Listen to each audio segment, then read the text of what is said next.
Friday, February the 19th, 2021. Maybe some of you will be listening to this on Thursday, February the 18th. Thanks for tuning in to another episode of That's What G Said podcast. Hope everybody is doing well, staying safe out there. Crazy weather across the United States this week, and it canceled a ton of racetracks, and more importantly, it kept a lot of people home without power, home freezing, home without running water.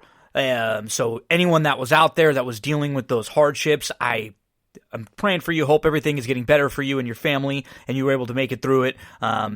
It's scary, and no power, sometimes no water, not something that I ever deal with out here in Southern California. So seeing and hearing from a lot of people that were experiencing that. My girlfriend, my girlfriend Stephanie, her family lives in Dallas. Her dad, as I'm recording this at 6 o'clock Pacific, starting like 6 o'clock Pacific time on Thursday evening, he is still without power right now.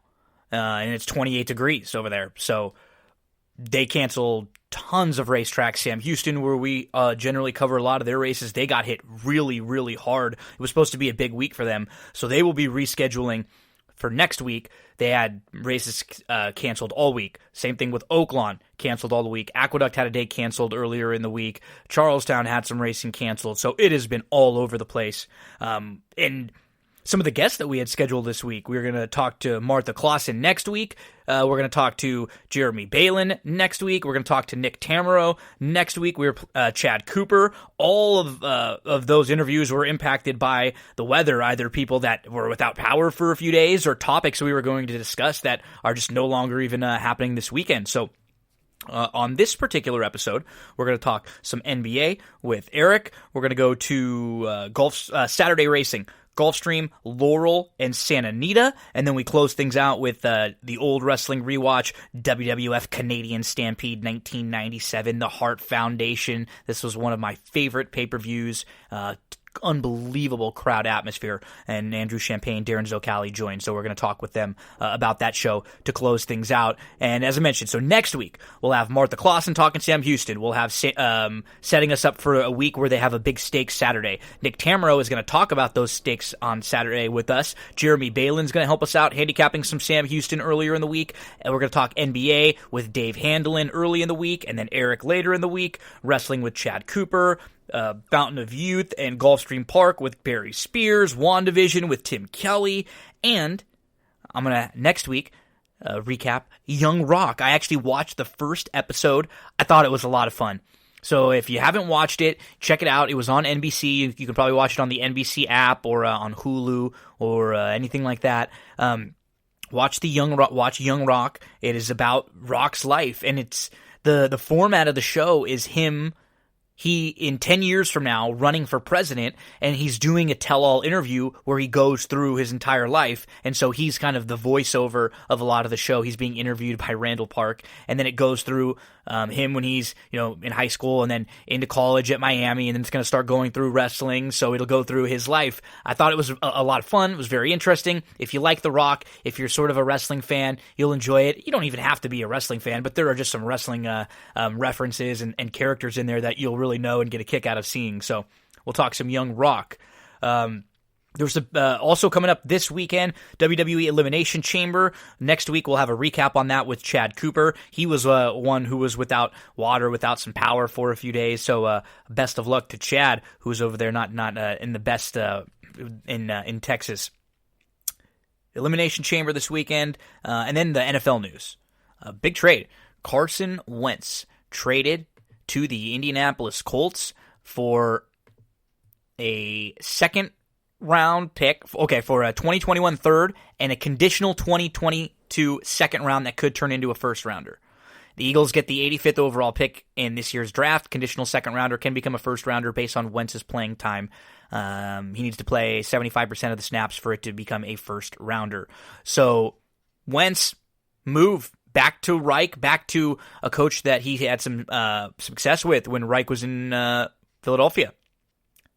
So this is something they've been working on for a few weeks. The Eagles will take a $33.8 million dead cap hit, the largest dead cap hit that any team has ever taken for any player. The Colts will assume the balance of Wentz's $128 million extension, including the $10 million guaranteed roster bonus due March 19th. So it looks like the Eagles will be turning to Jalen Hurts, and he, as of now, is the Eagles' starting quarterback. So NFL news now. And this is a stat that I thought was pretty insane, and one that was one I had to mention. So, we think about NFL quarterbacks, and when you have a first-round pick is, oh, okay, I got a first-round pick, going to go get a quarterback. They're going to help us out. We're going to be successful with this quarterback. So think about this. From 2009 to 2016, that 7-year window, there were 22 quarterbacks that were drafted in the first round. 22 first-round draft pick quarterbacks from 2009 to 2016. 0 out of 22 are with the team that originally drafted them. That is unbelievable. 2009, Stafford now with the Rams. Sanchez not in the league. Freeman's retired. 2010, Bradford's retired. Tebow's out. From 2011, Cam Newton's with the Patriots. Locker's retired. Gabbert's the backup for the Bucks. Ponder's out. 2012, Luck is retired. RG3 is the backup for the Ravens. Tannehill plays for the Titans. Whedon's retired. From 2013, Manuel's retired. From 2014, Bortles is the backup for the Broncos. Manziel is out. Bridgewater plays for the Panthers. In 2015, Winston is now the backup for the Saints. Mariota now the backup for the Raiders. They're not with the teams that drafted them. And then 2016, Goff now with the Lions. Wentz now with the Colts. Lynch out. Can you believe that not one of the 22 quarterbacks drafted first round between 2006 and between 2009 and 2016, a 7-year window, none of them are still with the team that drafted them just 5 years later? These are guys that we think are going to be our franchise quarterbacks in the NFL, guys that we think we're going to build on and have as a guy for 10, 15, 20 years, and 5 years later, none of them are still around. So crazy, some big movement in the NFL. We're going to get into NBA with eTOF21 Sports, Erik, in just a minute. But first, we have to let you know about our friends over at Cera Candle Company, the website, CERAcandles.com. These are all-natural soy wax candles free from toxins that are found in paraffin wax, which is used by a lot of the other leading brands. The all-natural soy wax will actually hold a scent better and burn up to 50% longer than the traditional paraffin wax candle. You have 100% lead-free cotton wicks, completely natural scents. These are made in micro batches. They're hand-poured to ensure the highest quality. 100% locally sourced, handcrafted in the USA. 25 different scents available, 3 different sizes. Fragrance oils that are infused with natural essential oils. These are quality candles, affordable pricing, longer burning, none of those toxins, those carcinogens, those pollutants that are present in paraffin wax. Promo code GINO gets you 10% off your purchase. They even give you instructions and details on how to keep your candle clean and how to ensure the perfect burn. You want to make sure that you trim the wick. You want to make sure that you're constantly putting the candle out with the cover so that way the wick will stay nice and it will burn smoothly. CERAcandles.com. Perfect gift for someone. Promo code GINO gets you 10% off your purchase. These are created by people who love candles, started out experimenting, trying to create the perfect candle, and now they've blossomed into Cera Candle Company. Through the research, they were able to discover the benefits of the all-natural soy wax. Our good buddy Tyler Herringer over at CERAcandles.com. CERAcandles.com.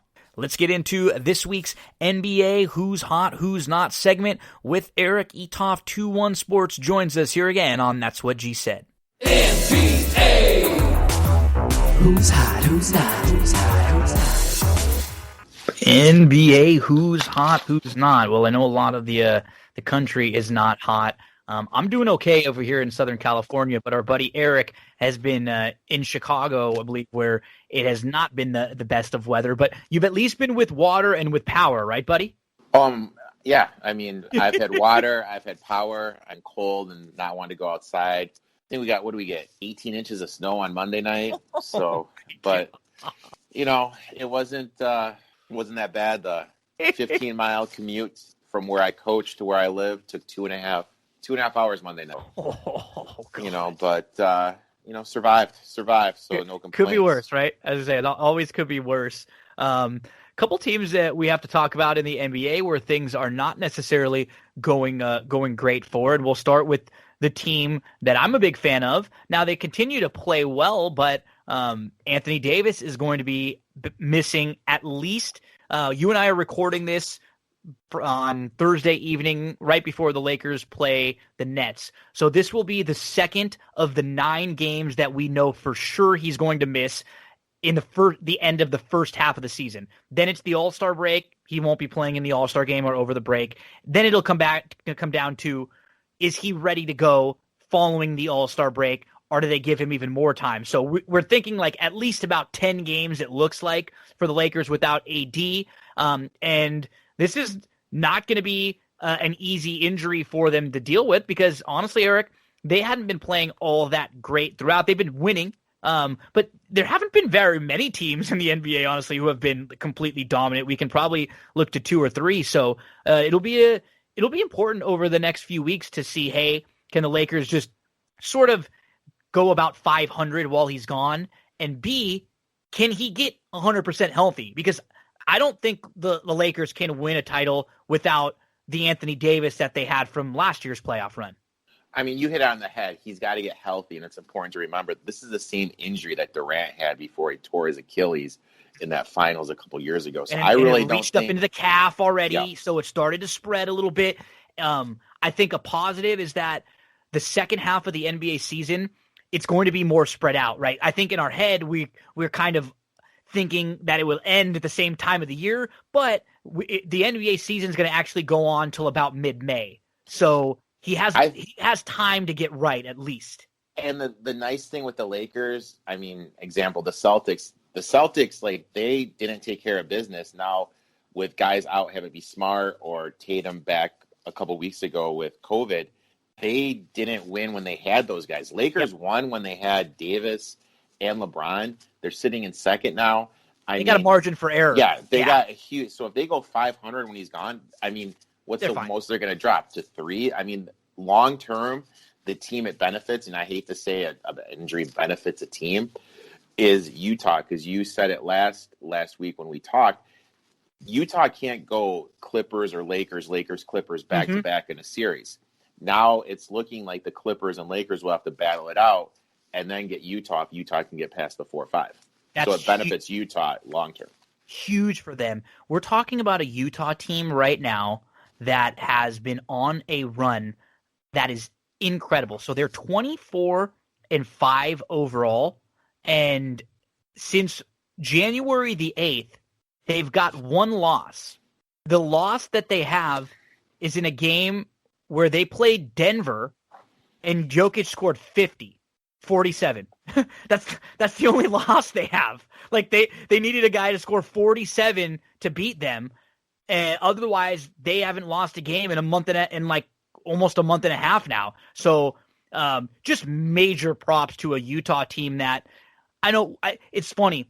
I think each week we're going to want to continue to give them props, but we're going to also kind of at the same time, like, mention that, okay, we need to see it from them in the playoffs. Like, we need to see it from them in the playoffs. But, you know, you were pumping the Mitchell train last week.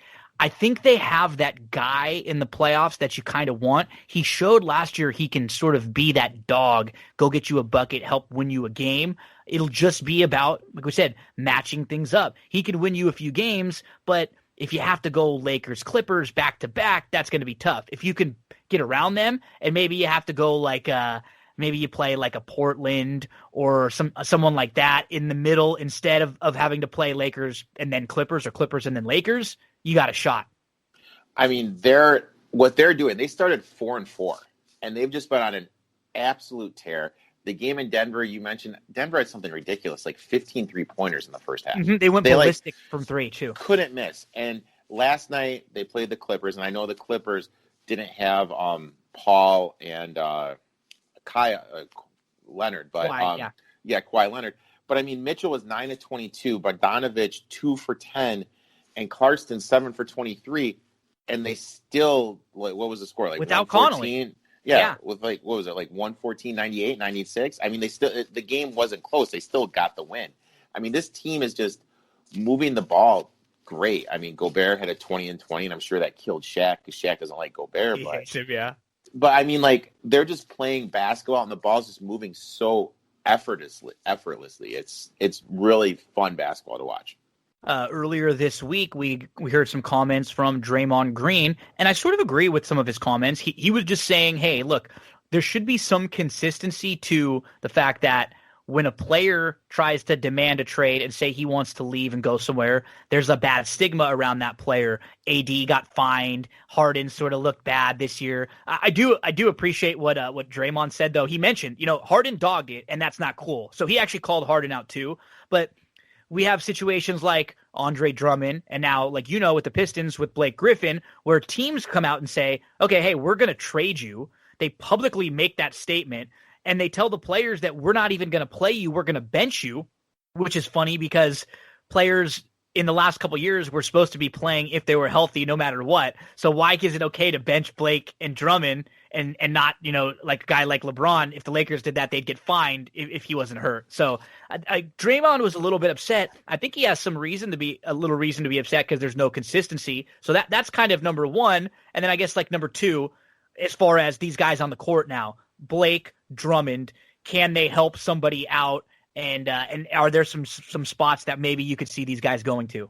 I mean, I hate to go off on a tangent, but you like talk about players being honest and everything like this.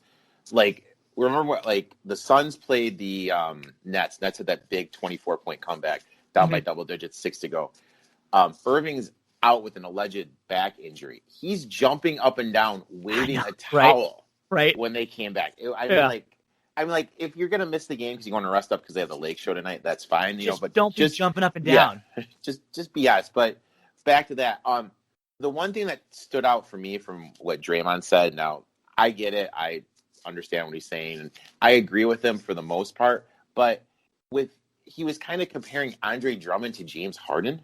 I mean, like, are we being, you know what I mean? Like, yeah, Harden's one of the top guys in the league. Andre Drummond, yeah, I know he's a good rebounder, but the Cavs traded for Jarrett Allen. They obviously want that guy there. Drummond opted into that $25 million contract because he knows he's not going to get anything else remotely close to that. I agree with you. It's a different level of player. Oh, yeah. And everything that I'm reading about Drummond, sulking on the bench, and I've watched a couple games, sulking on the bench, upset he's not going in, upset when he's going in the situations. I think they just wanted to, like, take him away. And I mean, his agent went to the Cavs and came up with the idea. So, I mean, I understand and I agree with what Draymond was saying, but it was kind of like a bad example what he was doing in terms of him helping. If he can kind of understand and accept, hey, I'm going to protect the rim, I'm going to rebound, I'm going to set picks, and I'm going to dive to the rim. Yeah, he can help out, but he's got to be willing to accept that role. Like, when I've watched the Cavs game and he's been in, he thinks he's Magic Johnson out there, dribbling between his legs and trying to do all these no-look passes. He wants to run the offense like through the post and get and you know what? Like, he's a fine passer. I got to be honest. Like, and he's not a terrible offensive player, not horrible, but his role is any team that brings him in. They don't want to make him a focal point of the offense. Any team that's going to bring him in is going to need him as he's going to need to be what Dwight Howard was last year for the Lakers. Yeah, and he's going to have to accept that role. Yep, and I mean, that's the big thing. Which is what Dwight did. Yeah. Yeah, like, he has to be willing to look in the mirror and just say, hey, this is what it is. Can I accept this and maybe prolong my career, or am I going to be Roy Hibbert and be, like, back end of the bench guy, then out of the league sooner than I should have? But back to what you were saying about Blake Griffin. I mean, I was against the trade when it first happened because I really felt it was going to set the franchise back because I wasn't a big Blake Griffin guy. That season he had 2 years ago in 2019 when he led him to the playoffs was one of the better seasons he's ever had. Yeah. But, I mean, this year he has the worst three-point shooting percentage of a player that's attempting 6 threes a game. The worst offensive efficiency rating of any player. I think the Pistons are just trying to save face, and they appreciate everything he's done for the franchise. And just saying, look, dude, we have all these young guys. You're obviously not going to help the team. Let's find you a place where you can go where you want to go. And I think they're trying to save face with him just a little bit more because everyone I've talked to, because I'm friends with one guy that works with the Pistons, Blake has been a great guy, helping the young guys, trying to teach them how to be pros. Completely different than Andre Drummond is. So you want to put they feel appreciative of what he's done, and they want to kind of give him an opportunity to succeed. And at the same time, it serves twofold, right? You take a guy that maybe accidentally helps you win a game or two more for a team that doesn't really need to win a whole lot of games this year. You're sort of looking towards the future. But I don't know, like, how much he's going to be able to contribute. That's the only thing. That's the point, yeah. I mean, is he going to be able to go, like, hypothetically, like, Lakers really don't need him? No, like, and what's funny is the only thing I could see him being useful for is being in a series against the Clippers. Yeah, I feel like he would be so pumped up, and he could maybe like help you win a game against them, come off the bench and give you like a quarter and fill it up. But like defensively, if it's like same type of thing for him, he's going to be a guy that is either going to go to another bad team that just kind of needs somebody to fill in for a little bit. But why would anyone want to give up anything for this guy unless you're a team that's close to winning and you feel like he can help get you over the top? But like when you look around at those teams, who is that? Like the Lakers wouldn't want to give up. I mean, like out west, you could think maybe the Suns. I mean, the Suns maybe have a little veteran presence. Yeah. With what's going on, I mean, like I said it last time, like how important this West Coast trip was for the Heat. They could not have a worse beginning to this West Coast trip. Maybe goes down to South Beach, but I just don't know like what team necessarily for a playoff team, because that's where he wants to go to, who would want him and where he could actually contribute. Yeah, I agree. But if they had to do nothing, like again, if the Lakers were to run into the Clippers, I would love having Blake come off the bench for a game or two because I feel like he would get pumped, but I just don't know. Like, can he dunk? He hasn't dunked since 2019 in a game. That's like you said. So he's a guy who has no athleticism anymore. He was never an incredible defensive player to begin with. He's a fine passer, and sort of like his playmaking skills have gotten better through the years. He's had the ball in his hands more and been able to be sort of like a point forward-ish kind of guy. But like, the good teams already have the guy that they like offensively. They probably just need some help and some defensive depth here and there. I don't know if he fills that void. I mean, Portland maybe. I mean, it seems like everyone.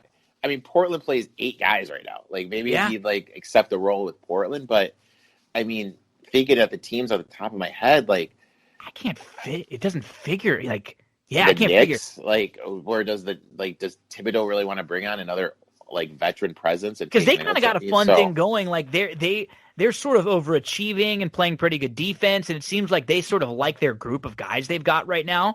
I don't know if they bring him into it. Yeah, there doesn't seem like there's going to be a and he wouldn't offer enough offensive pop for the Mavericks, so it makes 0 sense for them to do it. Yeah. Well, you hinted earlier in the show about the Boston Celtics and some of their issues, and I talked about it a little bit the other day about Jason Tatum, and he actually was quoted as saying like he's still having some issues breathing and fatigue issues due to COVID. I think the 11 games that he played to start the year, he was shooting like 47, almost 48% from the field and like 43% from three. And then the 11 games since coming back from COVID, he's shooting like 41% overall and like 35% from three. His counting numbers aren't that different, but it's what happens when you're tired.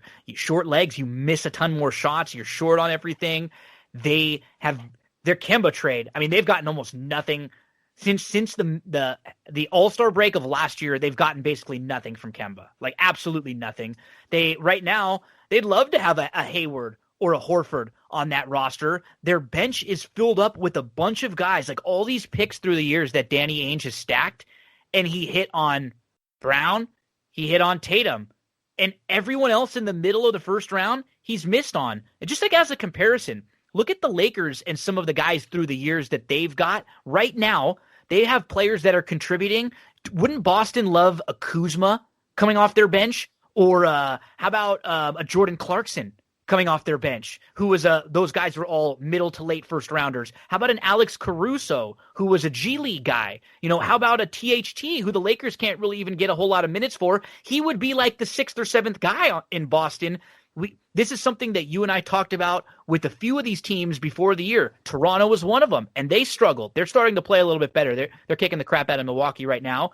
But we had said it with a lot of these teams that there is so little of a margin for error with them because they have such a shallow roster. They're not deep, that if a Tatum or a Brown or someone from Toronto were to get hurt and miss a few games, they were going to be in trouble. And we've seen that, I think, with both of these two teams so far throughout the season. Teams that everyone sort of kind of penciled into like the top 4, they would be these top teams.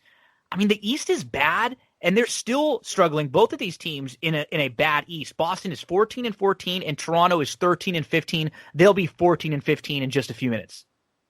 Yeah, I mean, with the Celtics, the one thing about the Celtics played Pistons and Wizards back-to-back. In those games, 2 games, Jaylen Brown had 0 assists. 0 assists in 2 games. Now think about that. How is it even possible? Because that's one of the primary guys with the ball in his hands. When I saw that in the box score, that blew my mind. I watched the full game last night against the Hawks and the one they played before against the Nuggets. Their ball movement isn't as good as it was last year. I have no idea why they're not playing Tatum and Brown in the post more. Everything is on the wing ISO, which makes 0 sense to me. Get in the post, take advantage of your height advantage. And Kemba, can't play back-to-backs anymore because of the knee. And he's just not explosive. He can't take anyone off the dribble. And honestly, they're really missing Marcus Smart because the leadership that he brings to make sure everyone is competitively engaged on the offensive and defensive side of the floor is just something like no one else has. And they're just really missing that spark plug that he brings. Smart is a huge piece for them, and this just something that we noted all along. They weren't going to be a team that was going to be deep enough to withstand I wonder, because for people who know, I'm a coach. There's been times I mainly work with kids. You want to get your kid into college, that's what I do. And there's been times where I've worked with a kid 4 or 5 years, and my voice, they just need a new voice. It wasn't like I was coaching them wrong. Exactly. It's just they just needed a new voice. So the guy I worked with, I was like, hey, can you start working with so-and-so? Now, Stevens has been there for a while. You got to now, I think Stevens is one of the better coaches in the league. You wonder if his voice is just starting to fall on deaf ears and they need to make a change. But then who are they changed to? Mark Jackson? You know what I mean? It's not like there's a lot of good coaching options out there. And I don't know even I just don't think their roster is that good. They've got 2 really good 2-way wing players that are probably now in they're top 20 players now, I'd say, as far as what they can both do on both sides of the ball. But if you're getting nothing from Kemba and Smart is, not around right now, those 2 guys you need for 35 minutes. After that, Tice, Thompson, and then if Pritchard was okay, then the rest of their bench is just a bunch of guys that have not shown anything. And Teague's been a nightmare. They brought in Jeff Teague. He's been horrible, absolutely terrible. So the Celtics at 500, they're not playing all that well right now. With a minute left to go in the Toronto-Milwaukee game, Toronto's going to win. They're up by 15 on Milwaukee, and Milwaukee is going to be 16-13, so they're going to be in the 3 spot. I mean, they're playing better than most of the East, but the East is bad. And this Milwaukee team had lost 4 games. They're gonna have a 5-game losing streak now after tonight. I mean, the thing with the Bucks now, I live in the northern burbs, so I actually do have Bucks season tickets when stuff was open. So I go to an insane amount of Bucks games. Now, the thing I've noticed is obviously they're missing Holiday. Holiday's not in there. They're missing what he brings in the offensive and defensive side of the ball. In terms of defense, with Lopez on the floor, the Bucks are allowing 1.4 more points per 100 possessions. Last year, when he was on the floor, they were allowing 5.6 points less. So obviously Lopez is the defense that he was bringing last year. Now, he was in the conversation actually last year as Defensive Player of the Year, is just gone. He's really struggling in the pick and roll, and Coach Bud insists on switching every pick and roll. And people last year were shooting 46% against him. This year they're shooting 56% against him. Giannis, who was in the running for Defensive Player of the Year, people were shooting 41% against him. This year they're shooting 54% when Giannis is guarding you. So the defense this year, they're just not getting stops. I mean, I don't know if they're going to have to play Portis more, but if they put Portis in and bring Lopez's minutes down, Portis is better in the pick and roll defense, but he can't protect the rim like Lopez does. So that would force Giannis to be the rim protector more. And then in terms of offense, their spacing sucks. They do this weave action by the free throw line where there's no spacing. They put Giannis at the top, try to have him dribble. I really feel teams have figured out Giannis because it's either a drive to the right, drive to the left, Euro stepping up. I think what they need to do is put that ball in Middleton's hands more, run old school pick and roll with Middleton and Giannis, or just go to the right side of the floor. Middleton's out, you dump it into the post to Giannis, but they're just getting way too predictable. And it's kind of like when you're an old man, and I'm not saying Coach Bud is an old man, you get stuck in your ways. Mm-hmm. He's had the best record in the East 2 years in a row with this team doing this thing. You know what I mean? So I think he's just being a stubborn old man right now saying, hey, we'll get it. You know, we're fine. I've done it this way 2 years in a row, and we've been the best team in the East. But it hasn't won. So it's to the point now, and I know like people are talking to Milwaukee, they need to make a change if they want to win it. You're right. The way that the league is going to, their defense is not fitting. Like they're just allowing teams to just shoot threes all the time. This has been something they've done. The problem is that every year as this goes on, the floor for that, like the league average from three raises. Like every team gets better at shooting threes. They move the ball better. They shoot them at a better clip. They shoot more of them. So every year, Milwaukee right now, they're 26th in 3-point percentage allowed. They allow 39% of 3-point made. That's unbelievable. Like any team shooting against Milwaukee is shooting 39%. Every other game, like in a series, you're going to get beat. It's just too much, like too many high volatile 3-point shooters out there on good teams. Like I don't trust the Nets necessarily from a defensive standpoint to make it all the way there and for all their big three to hold up, and defensively, can they do it? But like, could you imagine Milwaukee playing against a Nets team where you've got, Kyrie, Durant, and Harden? Those guys, like, what could they do in a game or two from 3-point range? And you got Joe Harris too, who's probably the best of all of them. Shooter in the team. So I mean, it's just they need a change defensively, and until that's realized, and maybe this is just the year when it takes them to realize it. But with the system they have, the system's not going to win, and it needs to be changed. And you brought up Harden. That game against Phoenix, after that, I called my buddy, and he had the best analogy I've ever heard from Harden. He goes, he's the guy that just likes to play ball. He will go out, he'll go to the strip club, but the next night he's going to come out and he's going to produce. He'll eat a bunch of hot dogs, hamburgers, drink 5 beers, but the guy somehow can just run, still play for 2 hours, and you don't know how. But I mean, he's seeing the court. He's doing a great job facilitating. It's motivating. Getting everybody involved. And my buddy made a good point. He goes, if that's Kyrie out there, they still lose by 20. Absolutely. I mean, Harden is passing right now and facilitating and getting everyone involved and not forcing a shot, something I didn't think he was going to be able to do, so props for him. He's playing at a really good level right now. The hottest team in the NBA right now. I mean, I guess we talked about the Jazz, obviously, so they're the hottest team, and they've been so hot for such a long time that they've kind of become boring how hot they've been and how good they've been. It's actually the Portland Trailblazers who have won 6 in a row now. They're 8-2 in their last 10. They've climbed all the way up to the 4th seed in the West. And I mean, anytime we talk about them, you have to start with Dame, and this is a guy who's now just under 30 points and just under 8 assists a game. I think he's another one that in the last few weeks, because they've been winning, he's moved himself into the MVP conversation. Oh, for sure. For sure. He is playing so good. He's averaging 30 points in this little stretch of games they're on. And in close games, that is like the clutch stat, games within 6 points with less than 5 to go. Portland's 12-3 this year. Dame is shooting over 50%, 55% from field goals percentage in less than 5 to play, and over 60% for threes.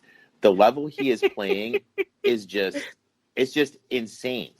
And then you look at the big worry, obviously, is they're shorthanded too. No CJ, no Zach Collins, no Erik, and no Henry Gills. So they have basically their only big man they have is Cantor. And they've been playing the small ball where Simmons, who's their backup point guard, has basically been their big and their rim protector. And surprisingly, I'm not saying they're good defensively, but their defense hasn't been that bad as you Well, they're more think. switchy. Yeah, because they're more like switchable than when you've got like Nurkic in there. He's like a regular big man. He's kind of slow. He's great offensively, and he's fine. Like, he's a nice presence in there defensively, but he can't really switch. If you try to stretch him out a little bit, he's not quick. And Cantor's awful. Cantor is Cantor's by terrible. far the worst pick and roll defender in the league. Like a couple years ago when they're when I think he played for I forget what playoff series, but the team was just pick and rolling him to death. He just can't defend the pick and roll because he's so slow. And then back to Dame, he's not forcing the three either at the beginning of the games. He's driving, he's getting to the free throw line a lot more, and then they're basically only playing 3 off the bench. Melo's averaging 13. Simmons, he's shooting 43% from three-point land and being their basic rim protector as a point guard.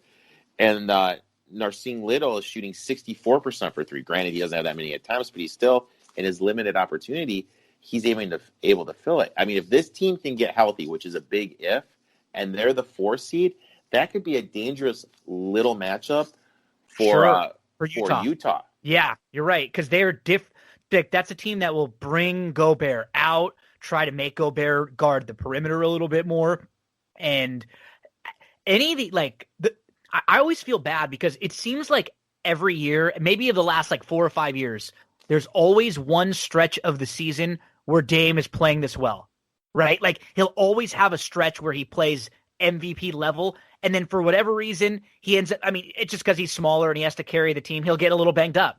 And it won't be like a massive injury, but even last year, he was playing so good in the bubble, and then in the Lakers series, they wouldn't have beat them, but he got banged up, and so we couldn't have seen the A version of Lillard maybe win another game for them in that series. This happened a couple years ago. Same thing where it's happened, I think, in the playoffs 2 or 3 times where after a while he did all the wear and tear on the poor guy for having to do so much and having to really carry this team. I just hope one of these years he can stay healthy long enough to actually, be in the running for an MVP or be in the running with his team for a title, because he's good enough to carry a team there. It's just unfortunate that he's a point guard. He's smaller. He's got to be healthy. He's got to be able to have all of his lateral quickness, the shooting ability, because if he has that, he can do it. If he doesn't, he becomes a lot easier to defend with his size. Oh, for sure. When he is 100% healthy, he can do it all, and he can get to the rim. He's like Curry. He's very similar to Curry. But, he's more physical. He's a better finisher at the rim than Curry. Curry doesn't drive nearly, hardly at all. But also, when CJ comes back and Lillard can rest, you can put him in the corner. Lillard's doing all this while being the primary guy that's facilitating the offense through, which is great. If it wasn't for what LeBron's doing and Embiid, he'd be right up there because everyone overlooks my boy Donovan Mitchell. So it's another incredible year. I think he's and they announced. I didn't mean to interrupt you. I'm sorry. Go ahead. They announced the Western All-Star games. How the hell is Luka freaking starter? Yeah, that's a crime. Luka has not been close this year, this first half, to as good as Lillard has been. Not even close. I'm glad you mentioned that too, so that way we can announce it too. So the Eastern Conference All-Star starters: Kevin Durant, Giannis, Joel Embiid, Kyrie Irving, and Bradley Beal. And the Western Conference starters: LeBron, Jokic, Kawhi, Curry, and Doncic. So, I can't disagree with you there. You had to feel like Lillard had a better half and has had a better last couple weeks, and his team has been better, and they've won more than Luka. And I think he was a more deserving player, but Luka was the one that everybody was the MVP favorite coming into the year, so he gets all this extra leeway built in, you know? Oh, yeah. And I mean, like, it is basically like a popularity contest, and Dallas is, you know, after what happened in the bubble between the Mavericks and the Clippers, and like you said, basically just More the international vote yeah. or whatever, too, for someone like you, Luka, you know what I mean? Worldwide, more people know who he is, probably. Oh, yeah. And it's basically a popularity contest, but with what Dame's doing, it's just, and Mitchell, for those guys not to be one of them be a starter is just insane to me. Erik, ETOP 2-1 Sports with another This Weekend NBA Who's Hot, Who's Not segment. We're going to hit on all of the major topics. If there's ever anything that you guys out there that are listening want me and Erik to discuss, please shoot us a message. Let us know. You know how to, we're going to tell you in just a second how to follow Erik. You know where to follow me on social media. Let me know. Hey, Gino, can you take a few minutes and talk about our team? We love the T-Wolves. Can you break something down for us? Sure, we'll do so. Just let us know what you'd like for us to discuss. We're big NBA fans, and we'll be talking every week about what's been going on each week leading up to our conversation. And this is time for us to end, so that way both of us can kick back and watch the rest of this Lakers versus Nets game that just started a few minutes ago. Erik, anything else you wanna mention before we get your plugs in?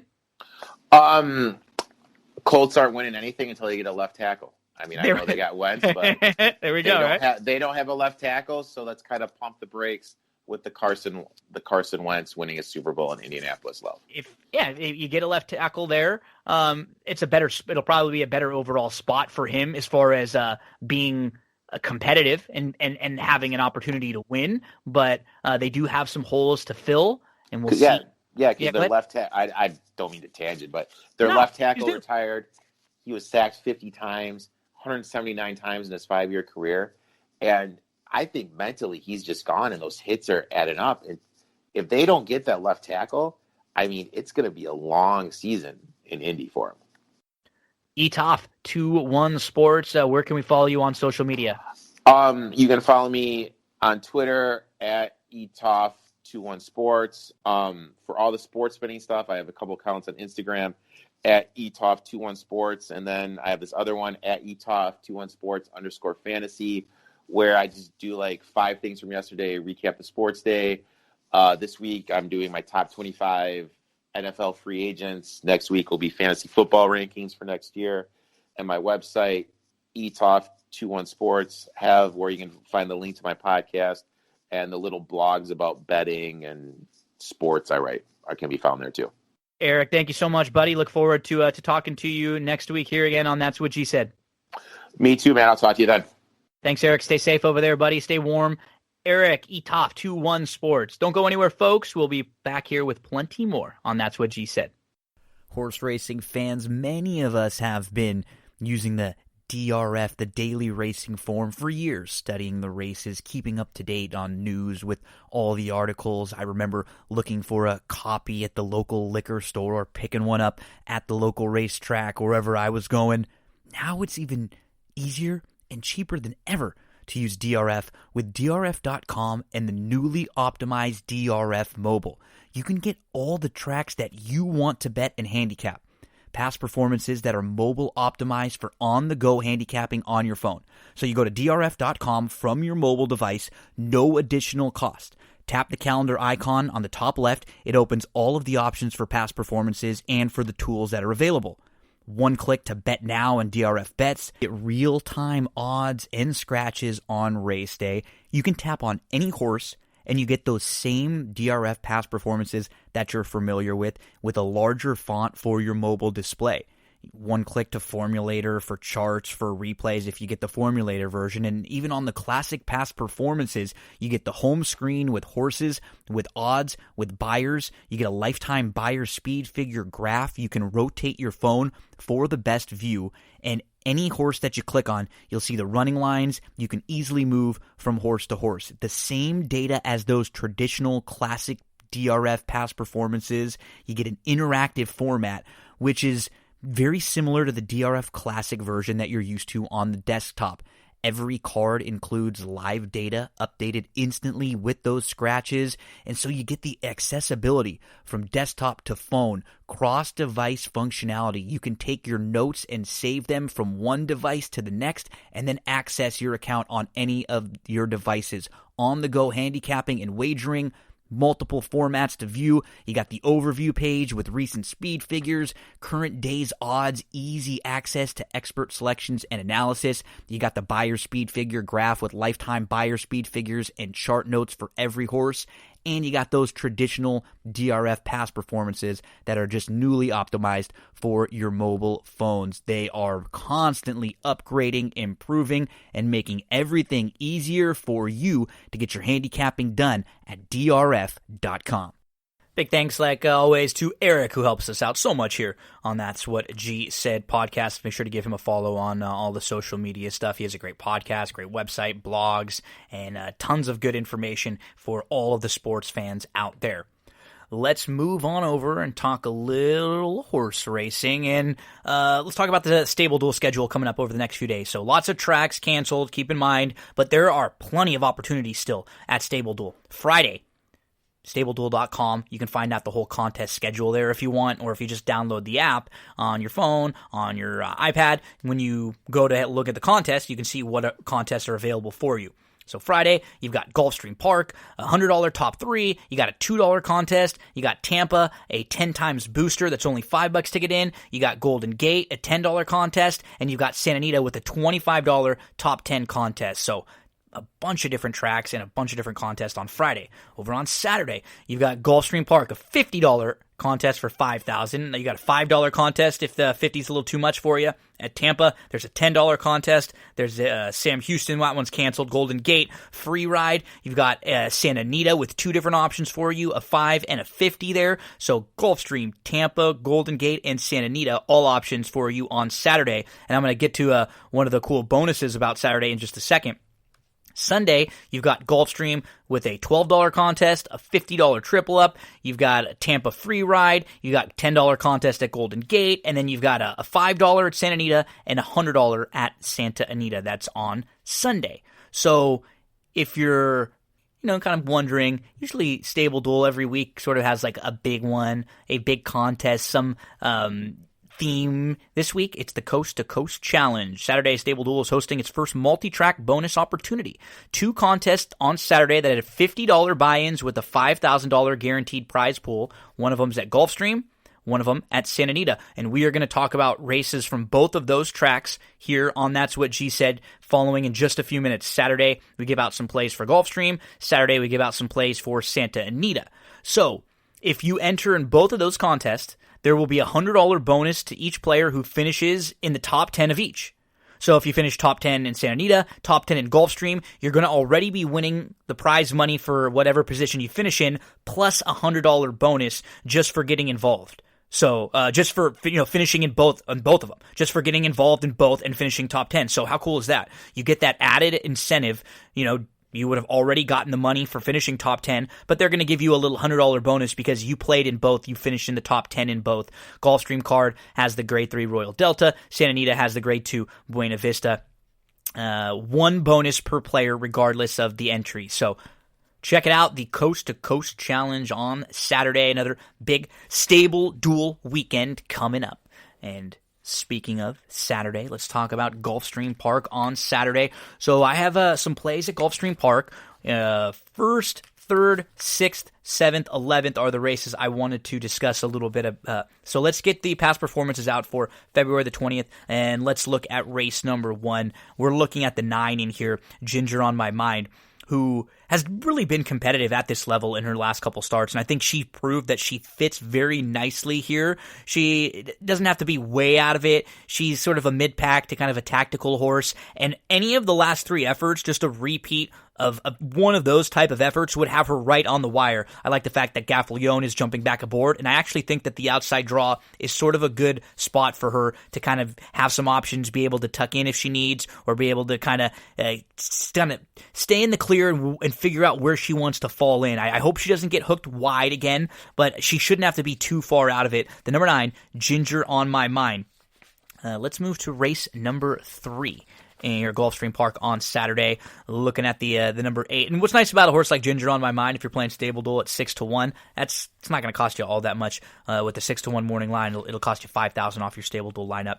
In the third race at Gulfstream Park, maiden 50s, 5 furlongs on the turf course.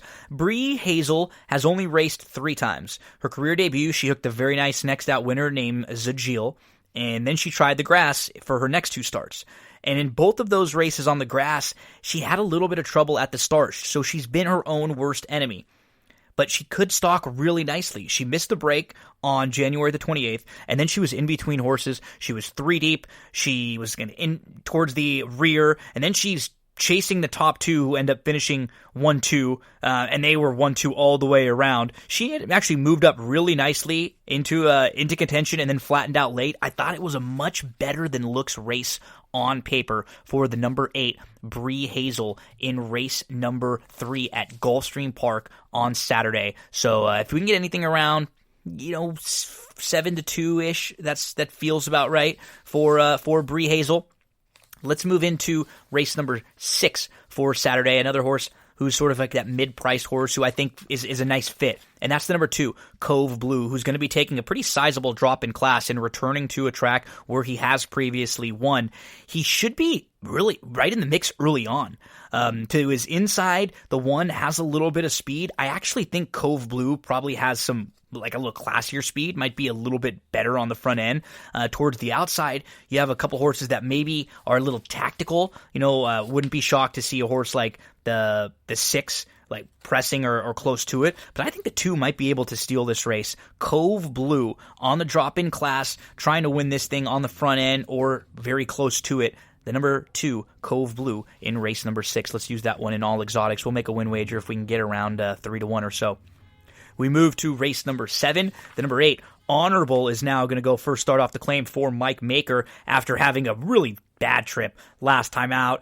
It was tough start, then got hooked wide. Just not a trip that's going to win on a turf course. Honorable, a must-use in all exotics for me. Anything around 5-2 makes sense, and maybe even a horse to single if you're or put on top in some exotics. The number 8, Honorable, in race number 7. Let's move to race number 11, which is the stakes race on the card at Gulfstream Park for Saturday. And the play for me in this one, in race number 11, is the number 3, Eris 2, who is probably an exotic single in the Royal Delta. She has just been in incredible form since coming into the Delacour barn. She always had some talent. She showed some ability, but she's just been a brand new animal, and she is 3 for 3 now, undefeated for the new connections, coming off that long layoff. She didn't race from March of 2019 to October of 2020. She won first off the bench, and she has been good in her last 2 starts since. She's got that nice running style where she's not going to be on the lead, but she's going to be pressing right there and pretty close to it throughout. So I think she'll be in the mix, and she's going to be tough with Irad aboard for Delacour. The number 3, Eris 2, a late exotic single for me. So the plays at Gulfstream Park for Saturday. In the first, the number 9, Ginger on My Mind. We won about 7-2 or so. In the third, the number 8, Bree Hazel. We won about 3-1. In the sixth, the number 2, Cove Blue. 3, same thing, kind of in that 7-2-ish range. Honorable, we don't want any less than 5-2 in race number 7 on the 8, Honorable. And in the 11th, the number 3, Eris 2, will be a late exotic single. That is Gulfstream Park for Saturday. Let's move over to Laurel. Laurel had a card from last week that was canceled and that was rescheduled for this Saturday. There are stakes races, I think, in races 3 through 8. So we're going to jump into them. We'll head through those. I'll give out a couple plays, a couple races that I think might be a little chalky. We'll kind of just briefly touch on. But get the past performances out for Laurel Park for Saturday. Saturday at Laurel Park. Let's get to the 3rd. It's February the 20th. They're going to go a mile in the Miracle Wood. I thought the 1, Tis Mandate, very interesting. So in his most recent try, he was squeezed back at the start. He ended up last. He was 8th. He was in the 2 path, about 10 lengths off. He ended up kind of gradually moving up to the 6-7 spot on the outside. He kept in the clear. He actually closed really, really well. Now he's going to save ground. He's going to get a little more distance to work with from 7 furlongs to a mile. He's had that gradual progression from 6 to 7, one more race at 7. Now you'll go a mile. And there's tons more pace to chase in here for Tiz Mandate, who couldn't get to Kenny Had a Notion last time out. But look, Kenny's got speed. Silent Service, who's right next door to Kenny, stretching out from 6 and 6.5 to a mile. You'd have to imagine that guy's going to be close. Subsidized is not going to be too far out of it. The number 7. You got the 3, the King Cheek. You got the 4, the May the Horse Be With You. Both of them are going to be forwardly placed and showing some speed. It's not like the 2 is exactly slow. He also has the ability to be close to it. If the 1 can just take back, save some ground, and make a big late run, there should be plenty of pace for this guy to chase in race number 3 at Laurel Park on Saturday. That's the number 1, Tiz Mandate, who we won about 5-1 or so if we can make a win wager on that one. We got the John B. Campbell Stakes in race number 4. I do think Bank It is going to be pretty tough in here. I might hook the 8 up in some exotics with the number 5, Awesome DJ, who I like the pattern for this one coming in. 2 starts back. You can excuse that last race. Look at the races prior to that. The runner-up effort behind Zendin and the 3rd place effort behind Harper's First Ride. Those are both really good. Awesome DJ likes it here at Laurel Park, is proven nicely at the distance, but Bank It is no doubt the one to beat to me. Very going to be very tough in here. So I would use the 5 and the 8 in any exotics in race number 4. In the 5th race, I thought the 7, Wicked Awesome, is honest of a mare as you will find. She was behind Eris 2, who we just talked about, who's running over at Gulfstream Park. And I really like Eris 2, and Wicked Awesome was only beaten a length behind Eris 2 last time out. This is not nearly as strong of a group, dropping out of that grade 3 effort. So I think a really nice spot for the number 7, Wicked Awesome. Wicked Awesome, number 7 here. In race number 5, the $100,000 Nellie Morse. The 7, proven, loves the track, and is pretty versatile too. You'll probably see this one like 4th or 5th early, more of a mid-pack type, but can show different dimensions if need be. I was extremely impressed with the winner I'm getting a little ahead of myself, with the horse I like in race number 6, who was the winner of a race over at Parks. And, you never know. Sometimes those Parks races don't transfer out of Parks all that well. But Salt Plague in the 6th race, which is the Wide Country Stakes, wow, was she impressive. She broke well. She settled 5th. She was about 4 lengths off. She moved up inside to just behind the leaders. She angled around 4 wide and went right on by. It was an easy victory. Could have won by as many lengths as she wanted to. Salt Plague looked like they were sort of gearing down to and saving something for later. The number 2, Salt Plague, we'll be using here. Anything over 5-2, I'm going to make a win wager on the deuce. In race number 7, the grade 3 Barbara Fritchie. You have 2 graded stakes races coming up in the 7th and the 8th. I thought there were some logicals. Sharp Star, I wouldn't really talk you off.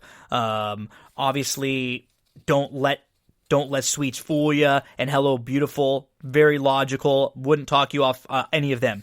But as far as maybe a little outside the box horse, the number 4 is Stelio Talentoso. Just doesn't run a bad race. And she's been at 7 furlongs 3 times. 2 of those races, she was behind very, very nice horses in 4 Graces and in Bernie. And she's now going to be cutting back from 1 mile and a 16th to 7 furlongs. She's got that style, that route speed, now turning back to an elongated sprint that really fits perfect. I think she's going to run very, very well here at a nice price. If we get around 5 or 6-1, that's a good price on the number 4, Stelio Talentoso in the 7th at Laurel, the grade 3. Run happy, Barbara Fritchie. The 8th race is the final stakes at Laurel on Saturday, and it is also a graded stakes. It is the grade 3 General George. Funny guy. Will no doubt be tough in here. But Majestic Dunhill, if you can just excuse his last start, he had some trouble at the gate. 2 starts back in the grade 3 Fall Highway. It was again like bouncing around before the start and just uncomfortable in those 2.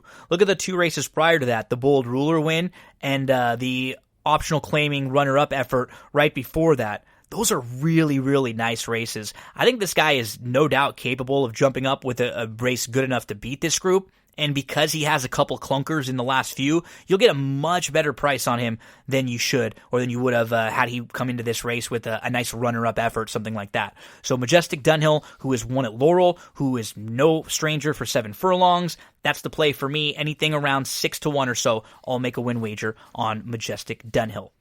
So Saturday at Laurel Park, in the 3rd, the number 1, Tis Mandate. In the 5th, the number 7, Wicked Awesome. In the 6th, the number 2, Salt Plague.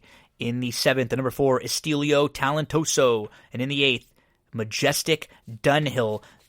That is Laurel Park, the 8th, the number 4, Majestic Dunhill. I didn't say 4, did I? That's Saturday, February the 20th, over at Laurel Park. Let's get you over to talk some Santa Anita in just a moment. First, we have to talk a little bit about OldSmokeClothing.com. Old Smoke Clothing is a coming together of a couple friends who wanted to develop quality clothing and merchandise that horse racing fans and those who love the atmosphere and lifestyle of racing will be able to enjoy. They give you an innovative line of high-quality products rooted in the iconic symbols of racing and the racetrack experience. I mean, Old Smoke, they're actually named after Old Smoke John Morrissey, who was the founding father of Saratoga Racecourse, who is one of the most interesting characters in all of American history. Go look this guy up, Old Smoke John Morrissey, just an incredible figure. And this is a great company that will give you the opportunity to show the horse racing fan in you. We're talking about horse racing t-shirts, hats, zip-ups, quality clothing, hoodies, tank tops, long sleeves. They give you an opportunity with the Old Smoke Clubhouse for a $500 annual fee. You get 4 packages delivered to you where you can really get exclusive gear and interact with other horse racing fans. In the Old Smoke Clubhouse, each quarterly package will include an exclusive t-shirt only available to members, custom horse racing gift, and other package fillers. You'll also get a piece of headwear exclusively for members. You get a piece of outerwear exclusively for members. You get 20% off all of your orders at oldsmokeclothing.com and access to the Old Smoke Clubhouse online forum. And remember, at Old Smoke, they also have custom designs. You can get custom designs of whatever you want, funny things that you and your friends say, a cool slogan, a nickname, anything at all. OldSmokeClothing.com. And how about this? When you use the promo code GINO, it'll get you free shipping on your order. Promo code GINO. Maybe you're a fan of Tis the Law, Midnight Bisou, Authentic, She Dares the Devil. Represent the horse racing fan. Great gifts for friends, family members, anyone that you know would love a t-shirt, a hat, something that says horse racing. Don't forget about that promo code GINO. Gets you free shipping on your order. Let's bounce over to Santa Anita for Saturday. Get those past performances out for February the 20th, and we'll go right to race number 1, Santa Anita, on Saturday. 1.125 in the opener, first level allowance on the turf course. I thought the 3 Hollywood Girl is going to get a massive jock upgrade with Juan Hernandez jumping aboard, who has been riding as well as anyone out there in Southern California. This mare was just up for 3rd late in her most recent try. She just kind of sat inside. I think with Juan jumping aboard, you're going to get a little more of an aggressive ride. Hollywood Girl, the number 3, anything around 3-1 or so makes sense in that opener at Santa Anita. In race number 3, maybe not a horse that we're going to be playing to win, but the number 6 Nobu, the first-time starter for Simon Callahan, is a little bit sneaky in here. 3-year-old first-timer, doesn't have a monster pedigree or anything, but she was a pretty big purchase price for a horse who doesn't have a monster pedigree when she was a 2-year-old. So last year, the 6 Nobu. Let's give a look to Nobu, who I think is going to come out running here in race number 3 at Santa Anita. Throw her into your early pick 5s. In race number 5, it looks like the number 6 Shadow Sphinx is an exotic single in here. This is a really honest gelding. He's won 6 of his last 9 starts with 2 legitimate excuses. If you go to the bottom of his page, and you can see the December 30th race, which is 2 up from the bottom of his past performances, if you're just looking at like his last 10. The December 30th race, going 6.5 furlongs on the turf, against 50 claimers, you win. Then you race on January the 27th, and that is a race that sends you to the bench for a full year. So put a line right through that January 27th, 2019 race. Comes back off a year layoff and wins. then is sent to the bench from more than a year layoff, comes back from off the layoff from January of 2019 to June of 2020 and wins. Then comes back a couple months later, going long on the grass, doesn't really fire that day. That's it. Every other race has been really good. And you have legitimate excuses for those couple poor performances. 6 of the last 9, 2 legit excuses, and 1 where you just kind of didn't really fire off the bench. Sharp, honest, loves this turf course. I think a good single in some of the exotics there. However, you're playing the card at Santa Anita on Saturday in race number 5. Let's move to race number 7 here. Another horse who I think maybe a late exotic single. Number 2, Mucho Unusual. I mean, just toss her Breeders' Cup. What else do we want from this mare? She is so nice. She's going to give it her all each and every time. She's going to probably have to run down Charmaine's Mia. But I think because of horses like Nasty showing a little bit of speed, Setamar will be forwardly placed. Going to Vegas will be forwardly placed. Bohemian Bourbon from the inside is going to be flashing a little bit of speed also, especially stretching out from 6 furlongs. So I think there's going to be enough towards the outside. Heather's Gray is another one who could be close to it. There should be enough pace for Mucho Unusual to be able to carve out a nice trip right behind them with that sort of style where she wants to sit just maybe a length to a couple lengths behind the leaders. The number 2, Mucho Unusual, a late exotic single, and if she's anything over 5-2, we'll make a win wager on her in race number 7 at Santa Anita. In the 9th race at Santa Anita on Saturday, the number 7, Symphonic, is going to be my play there. So he came into the Bob Hess Jr. barn on January the 23rd, and he went 6 furlongs on the turf. It was his first start in just over 2 months. He was a close-up 4th early on. He was inside. He was in a little bit tight. He was waiting, but he was loaded. He was traveling really well. He didn't have anywhere to go. He tried to angle off the rail, but he just couldn't make up ground on the top 2 after they had separated a little bit. It was solid.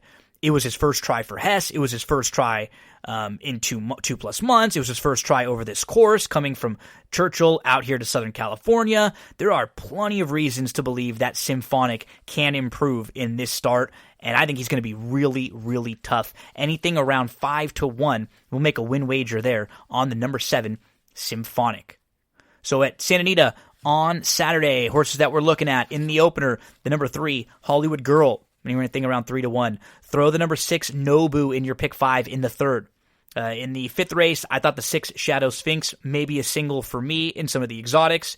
In the 7th, the number 2, Mucho Unusual, will be another horse that I could single in some exotics, and if I get around 5-2 or so, I'll make a win wager. And in the 9th, the number 7, Symphonic, will make a win wager on that one if we can get anything around 5-1.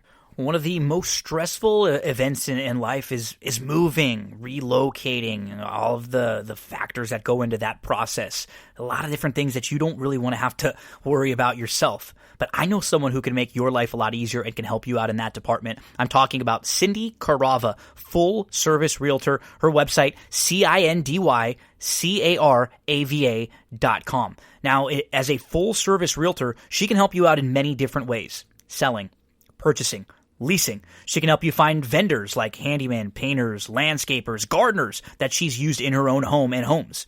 She can help you get pre-approved for a home loan. If you need help, she'll connect you with the lender that she works closely with and can highly recommend.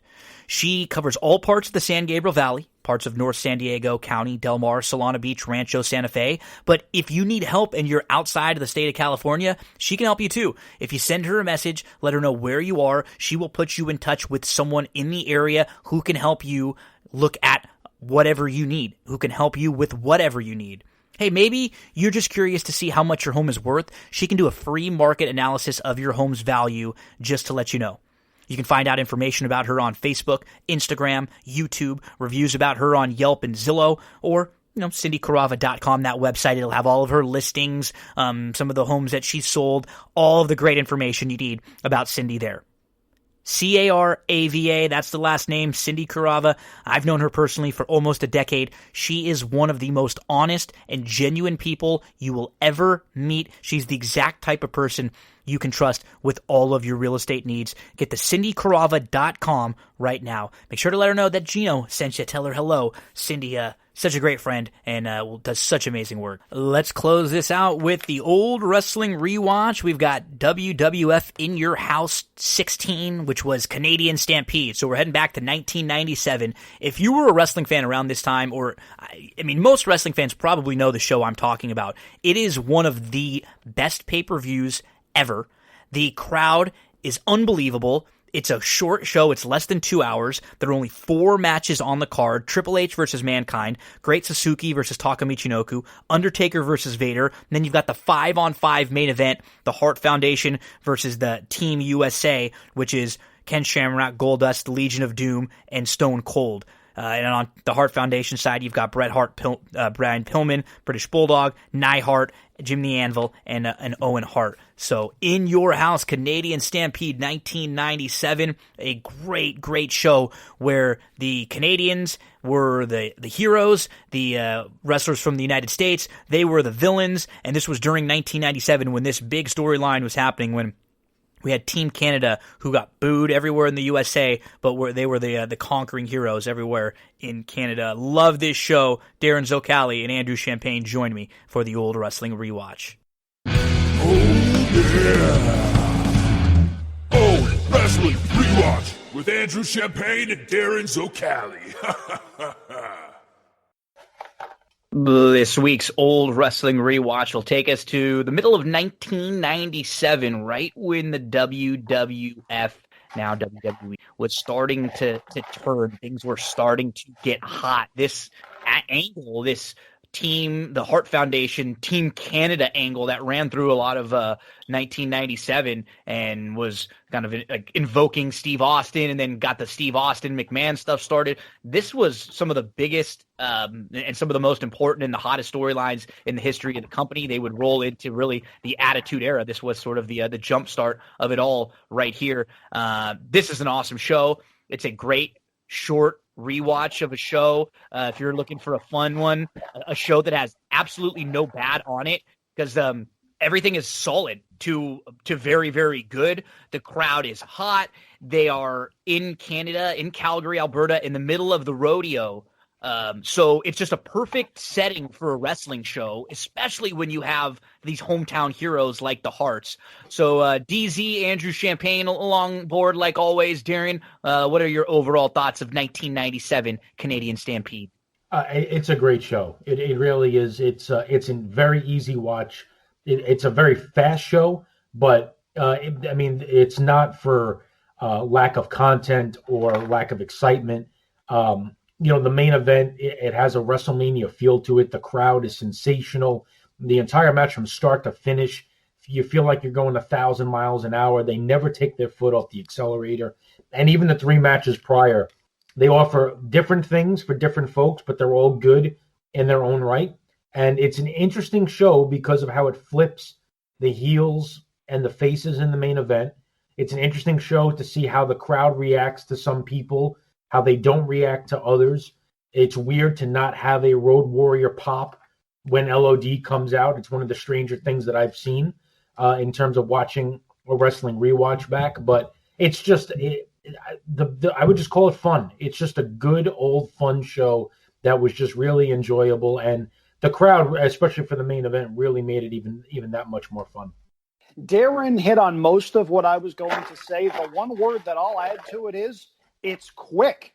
It's an hour and 45 minutes. It's a very short watch. It's a breezy watch. There's no filler. There's nothing bad on it. Everything they do works and works well. You almost wish they would have done all of this on a bigger show as opposed to going 4 hours and stretching it out and having these things that were just complete and total filler. But this was a really, really fun show, and I'm looking forward to going through it. So, we're at 97. The world's sort of changing. People don't love that white meat baby face anymore. Remember, on the opposite side, people hated the good guy version of Hulk Hogan at this point. That's why Hogan's a bad guy now. So the fans were also in early 97, and it was even before that, they were sort of turning against the white meat babyface Bret Hart. They just weren't really standing by him. And he was becoming, this to this like version of a character that we really didn't see too often, where he's a heel in the United States, he's a babyface everywhere else. This show is the week of that big Stampede rodeo in Calgary, week-long event. And I just wonder why WWE doesn't do this more. Go and host a show and take advantage of a big festival. Like, I mean, Super Bowl week. Why don't they have a show down there? You know what I'm saying? Like when there's going to be a lot of people in the areas to try to take advantage of things like that, just feels like perfect. Big carnivals, big festivals all over the place. Wrestling is a carny show. It's just made for it. So remember one thing too. Brett had a bad knee injury for about 2 months following winning the title leading up to this. So this was kind of a tag match to ease him back in also. And this was the last ever 2-hour WWF pay-per-view. Andrew mentioned it's a really quick watch. Following this, they were all 3 hours to 3 hours plus. So this was literally the last one that was under that 3-hour sort of threshold. This is by far my favorite ever voiceover guy in the WWF. It just sounds so much like a TV show intro. It sounds very heavy, very important. All through the 97 big shows, this guy was introducing them, and it just made them all feel so important. And we get the big pyro, the big fireworks, and Vince screaming, "Welcome, everyone, to Calgary, Alberta, Canada! Welcome to In Your House, Canadian Stampede!" So we know it's a big show. We get the pyro. We got the Vince screaming. We're ready to rock here. Then he gets into announcer voice, and we got Vince, Jerry the King, and JR. This is a team that I like, too. I think they were a good team because Vince could kind of set it up and take a step back, and then JR could do a little more, and him and King could kind of bounce off of each other. The announcers are they're decked out in their rodeo gear, cowboy hats, dressed up like cowboys. And we get started for a very quick, fun show. First match, Triple H with Chyna versus Mankind. Vince actually says that she is 200 pounds. And we get the build-up package for their matches is voiced over by Michael PSAs. And Triple H enters, and then we get the voiceover for the package. It's a rematch of the King of the Ring finals from a month earlier. I only have one gripe about the show. It just we're like 6+ minutes in before the bell rings on the first match. I'd like to be a little quicker in before the bell rings for the first match. 2-3 minutes would be nice. Mankind goes right after Triple H early, hits a double arm DDT, and then he kind of mocks Triple H with a curtsy, big elbow off the ring apron, and Vince says, "The delt's on Chyna." And King says, "What?" And Vince says, "The deltoids." Mankind tosses Triple H into the turnbuckle and up and over to the outside. Triple H tries to leave and walk down the aisle. Mankind catches him, suplexes on the steel ramp. JR calls Mankind the Prime Minister of Parts Unknown, which I loved. Mankind locks in the mandible claw, but Chyna lays in a right hand to Mick. We get a crazy spot where Triple H tosses Foley to Chyna outside the ring. She power slams Mankind into the ring steps, legs first. Then she distracts the ref while Triple H uses the chair to his legs. Triple H then goes after the leg. Really good work focusing on the leg here. Figure 4. Mankind fires back, but he's really selling that leg, and he counters a pedigree. He gets thrown over into the turnbuckle. He bounces back, falls into the crotch of Triple H, and both men are back up. Getting towards the end here with Mankind with a big thigh to the face of Triple H in the corner. Triple H gets hung up upside down on the ropes by the legs, and Mankind with the elbow. Pile driver for a close 2. We get the jump clothesline, both men over the top rope, that famous one for Mick Foley. And then Chyna getting involved again, stops Mick from using a chair. She clotheslines Mankind. They battle outside the ring. They battle into the crowd. It ends up being a double countout. They're actually battling in the penalty box of the hockey setup. You know what? For a double countout, this is probably about as good as you'll get. They continue to brawl in the crowd post-match. The crowd doesn't even hate this ending because these two guys just keep brawling for 3 minutes post-match, and then all through the night we're going to check in with them. So we understand why they're doing this, DZ. It's not like it's WrestleMania and it's a double DQ. It's the middle of a very long feud that these guys had that really got them both over and elevated to Foley, to back at that main event level, and Triple H to the near main event level. This was fun. These two guys had a lot of chemistry, and for a double DQ or a DQ finish, this is about as good as you'll see. Yeah, I don't have any issue with the finish considering where they were at this point in the feud and what was still to come. I thought it was a highly entertaining match. I would say the neighborhood of 3.5 stars is not over exaggerating in terms of the quality of the match. I think it did what it needed to do. Mankind was pretty much beating the hell out of Triple H early on in the match. Falling into Hunter's crotch was hysterical. The power slam, Mick takes bumps sometimes that you don't know if they went the way it was designed to go. And this is one of those bumps. I don't know if his legs were supposed to crash into the stairs. Brutal. Yeah. If they were, good for them, because my God, it was a sick spot. If they weren't, great job adapting to what actually happened and making the leg part of the match. Either way, brilliant stuff. There was one funny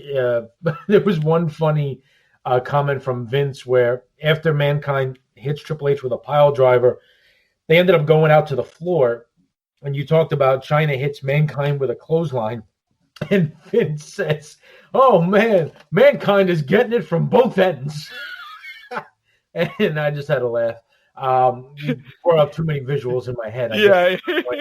But yeah, you have a couple of different crotch shots, so things are getting a little bit dirty. Obviously, China's getting involved from the outside. It really covers everything it's supposed to cover.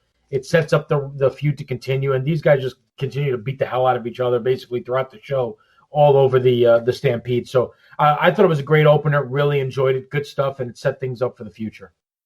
I liked this match. You guys mentioned the finish. Yes, it made sense as part of the angle, but as part of the match, I had a little bit of a problem with it.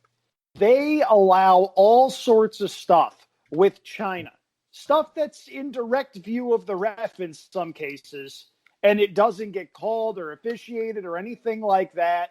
Ending in a double countout seemed a little bit weak to me. I think if you wanted to do a schmaz finish, you do something with China to where maybe she saves Triple H, and then they have to do the cage match at SummerSlam as a result to keep her out of it, which is where they wound up going anywhere.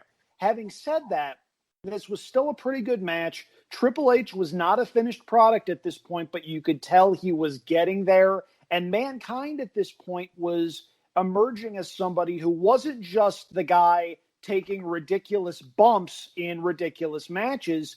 He was a guy that had a brilliant mind for the business. And Triple H is very quick to mention that Mick Foley did a lot to help him get over. Matches like this are a reason why.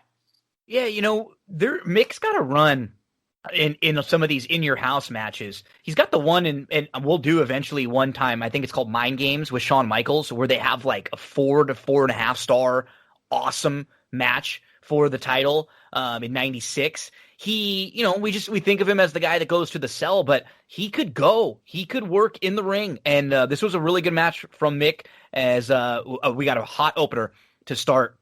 Just a note, so many signs in a hot crowd. That's just one thing that you notice, like how many damn signs there were all over the place here in 1997. And we get video of the Stampede parade, floats, people packing the streets. We got a WWE float, superstars coming on it. Miss Calgary, Diana Smith, Bret's sister. There was a 1 mile line of people waiting for Bret Hart's autograph. He waited to sign every one of them. See, Andrew, what a great guy this guy is that me and DZ love. We got a white hat ceremony, a tug of war contest. We see all the footage from all the events at the Stampede and the rodeo. Point of order. Okay. Are we entirely sure that Miss Calgary Stampede was on the level? I'm calling for an investigation right now. Was it a real award? Was it just and like, oh, she's coming, we're going to give her this? Or was it like, hey, the only people are allowed to vote on this award is the Hart family? It's entirely possible, but I smell collusion. Isn't the Hart family like 77% of the population of Calgary to begin with? That's all of them. That's literally the whole I'm not even going to say anything because I don't want the ghost of Stu Hart visiting me in my sleep. You guys have fun with that. Yes. Stu, old crotchety Stu. But this I'm was just gonna take your arm and we're not gonna bend it like this. You just apply a little pressure. Ah!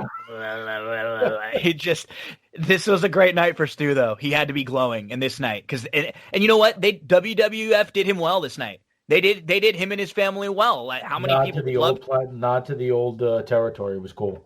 Yeah, right. And what's funny, it's like just kissing the ass of the Hart family about 5 months before he's about to bend Brett over and just send him packing. It's just so funny to see right here. But we get the backstage promo with the Hart Foundation. Michael P.S. Hayes says their entire reputation is on the line, being at home. Stone Cold tries to interrupt them backstage, which is just such a great Stone Cold move. Like trying to go after these team of 5 guys. They got 6 guys in their locker room all by himself. But how cool is this? You know, we're in Canada, so Brett is now a babyface. He says, hey, we don't want 5-on-1. We want 5-on-5 in the ring. That's where we get the job done. And that's what always still made me, as the 10-year-old, like this version of Brett, because even he wasn't full heel. He would do slimy stuff and cheat, but he was still solid in the ring, and he had his reasons to complain. He thought he was getting screwed out of the title all throughout the year. He thought he was the man, and he thought the fans turned on him. So as a kid, it made sense to me. I was like, always, Mom, why are they booing Brett? What's going on? It doesn't make sense. I don't know. Why the hell are you asking me about wrestling, Gino? I just pay for this stuff. Stop getting me involved. I don't think Carol was too concerned about Bret Hart and the fans not loving him anymore. But we get, it's just pretty solid. And it's DZ, I think, again, just kind of the nod to it's so easy to go somewhere where there's already going to be a bunch of people in town and then just, hey, on this night at this place in town, we need to fill an arena. Not that hard to try to direct a bunch of people that are there already over. This is a great call by WWF to do this and take advantage of this event. Yeah, very smart marketing, very smart to realize where you are, what's going on, and to build the storyline into it the way they did just made it an even bigger draw to, make the focus around your Canadian heroes taking on these big bad evil Americans led by their slimy new face of the franchise in Steve Austin. So, it is a job well done. 97 obviously is one of the most interesting years in the history of the company. The heel / face back and forth of Brett, what goes on throughout the year. There's actually even a mention during the night of the fact that there was a camera crew there filming a documentary on Brett, which of course would end up being the Wrestling with Shadows documentary, which is really interesting to kind of get that Easter egg in there as well. But look, it's just a fascinating time, and it's certainly worth reading up on the history and watching pretty much all the videos that you can about it to see and know what was going on behind the scenes while all this was taking place. It's a very interesting time in their history. I just want to know more about why Gino gave his mom a subtle shout out there. Is he trailing in the favored offspring standings that get updated around the whole household? It's just one of these. I just remember being like at this age all the time, and I'd be watching something and I'm looking around and it'd be like, my mom was the one closest to me, and I'm just telling her, because at this point I didn't have a lot of my close buddies that I went to school with and stuff that were that into wrestling. So I didn't really have a bunch of people to do what I'm doing right now, to share my nerd fandom of wrestling with. It was kind of me. My sister would get caught up in it and she'd end up watching it with me all the time. But I'd end up telling people that didn't care at all about it, and it was probably Mrs. B that got caught in the crossfire all the time. I just remember whining and crying to her anytime something bothered me. Your mother is a saint, Gino. I was going to say, she was a good sport. She'd kind of try. And Stephanie does the same thing now. She'll kind of say, "Oh yeah, that's Kofi, right?" She knows more than she tries to lead on too. So for me, it was the opposite. For me, all of my close friends were really into it. We watched all the pay-per-views in my basement. We had the old school big rear projector big screen down there, the thing that weighed 8,000 pounds, and my father would stay upstairs in his den, and unbeknownst to me, until we finally would hear him, he was actually watching the pay-per-view also. Oh, that's cool. And something would happen, and if one of the guys that he liked would lose, I would hear him bang like he lost a horse race. And I would hear him go, "Oh, get the out of here!" And my friends would be like, dude, your dad's awesome. That is great. Yeah, it was me usually. My cousin, I had an older cousin who was a few years older than me, and he got me, like, he was one that started watching wrestling. So when I was really young, I remember watching it a lot with him, and because we had the black box forever. So my dad would always flip the pay-per-views on, and we'd be watching them. And I mean, it was me a lot of the time by myself just watching, and I can remember some of these, like, these 96, 97, 98 shows, literally like 10, 11-year-old me. I get this strange deja vu when we start talking about it, because I just remember sitting right there. And it's funny, this next match was one of these matches that, as a kid, you're kind of like, I don't really know these guys, what's going on here? And then, like, about halfway into the match, you just kind of get sold. You're like, holy crap. These guys are awesome. I don't know Taka Michinoku or the great Sasuke when I'm 10 years old. Both men are making their WWF debut, and all of a sudden, from the crowd, we see Mankind and Triple H show up. They're still fighting, and we get the tie-up and the feeling out slow process to start for Michinoku and Sasuke. Kind of a slow first 2 minutes. Then we get a big spinning kick by Sasuke, a single leg Boston, then a Taka with a big strike, then a drop kick to the back of the head, then one to the front of the face of the seated Sasuke. Just different offense than we're used to seeing at this point. Sasuke back body drop, and he hits a kick off the top rope to Taka outside the ring.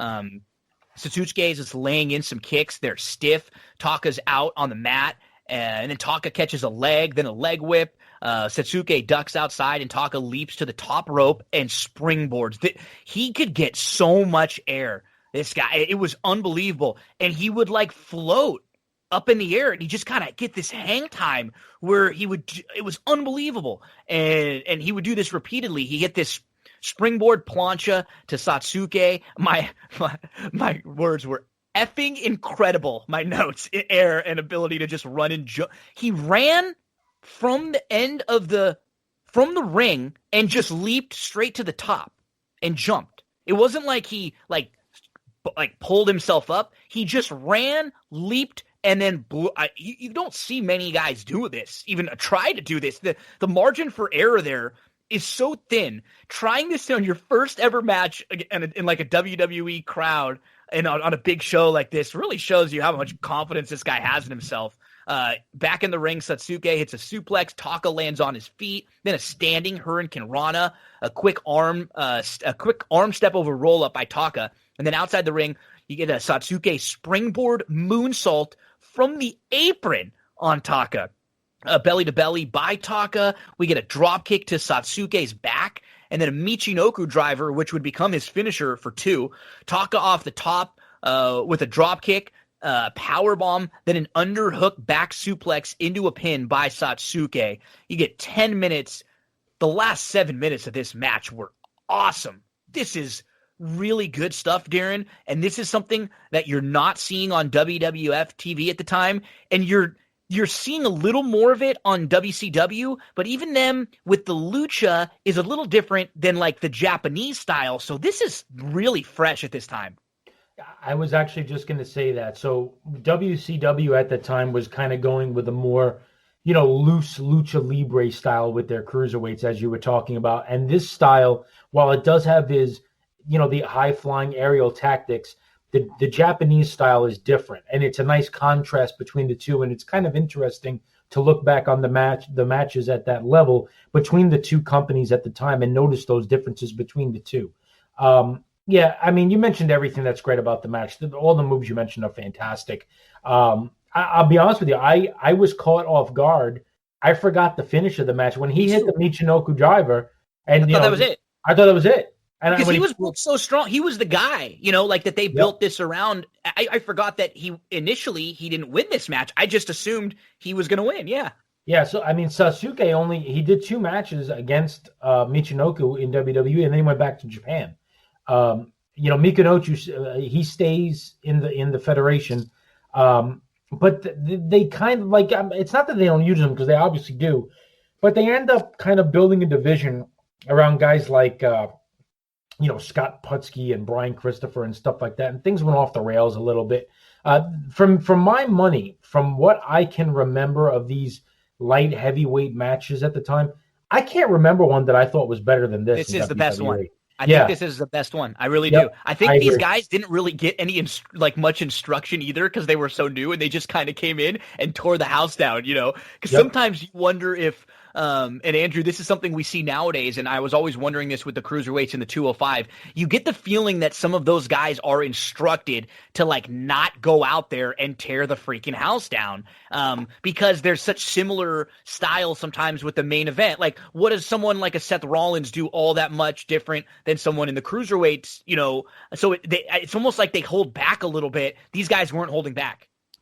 Well, it also explains why 205 Live is seen as sort of the minor leagues, because guys that look just like them are on the main show, and suddenly small guys flying around isn't as much of a selling point as it was 25 years ago. Now, Taka Michinoku would eventually become a very good worker, very well known. He came here to job for the great Sasuke, who was one of the most well-known wrestlers in all of Japan.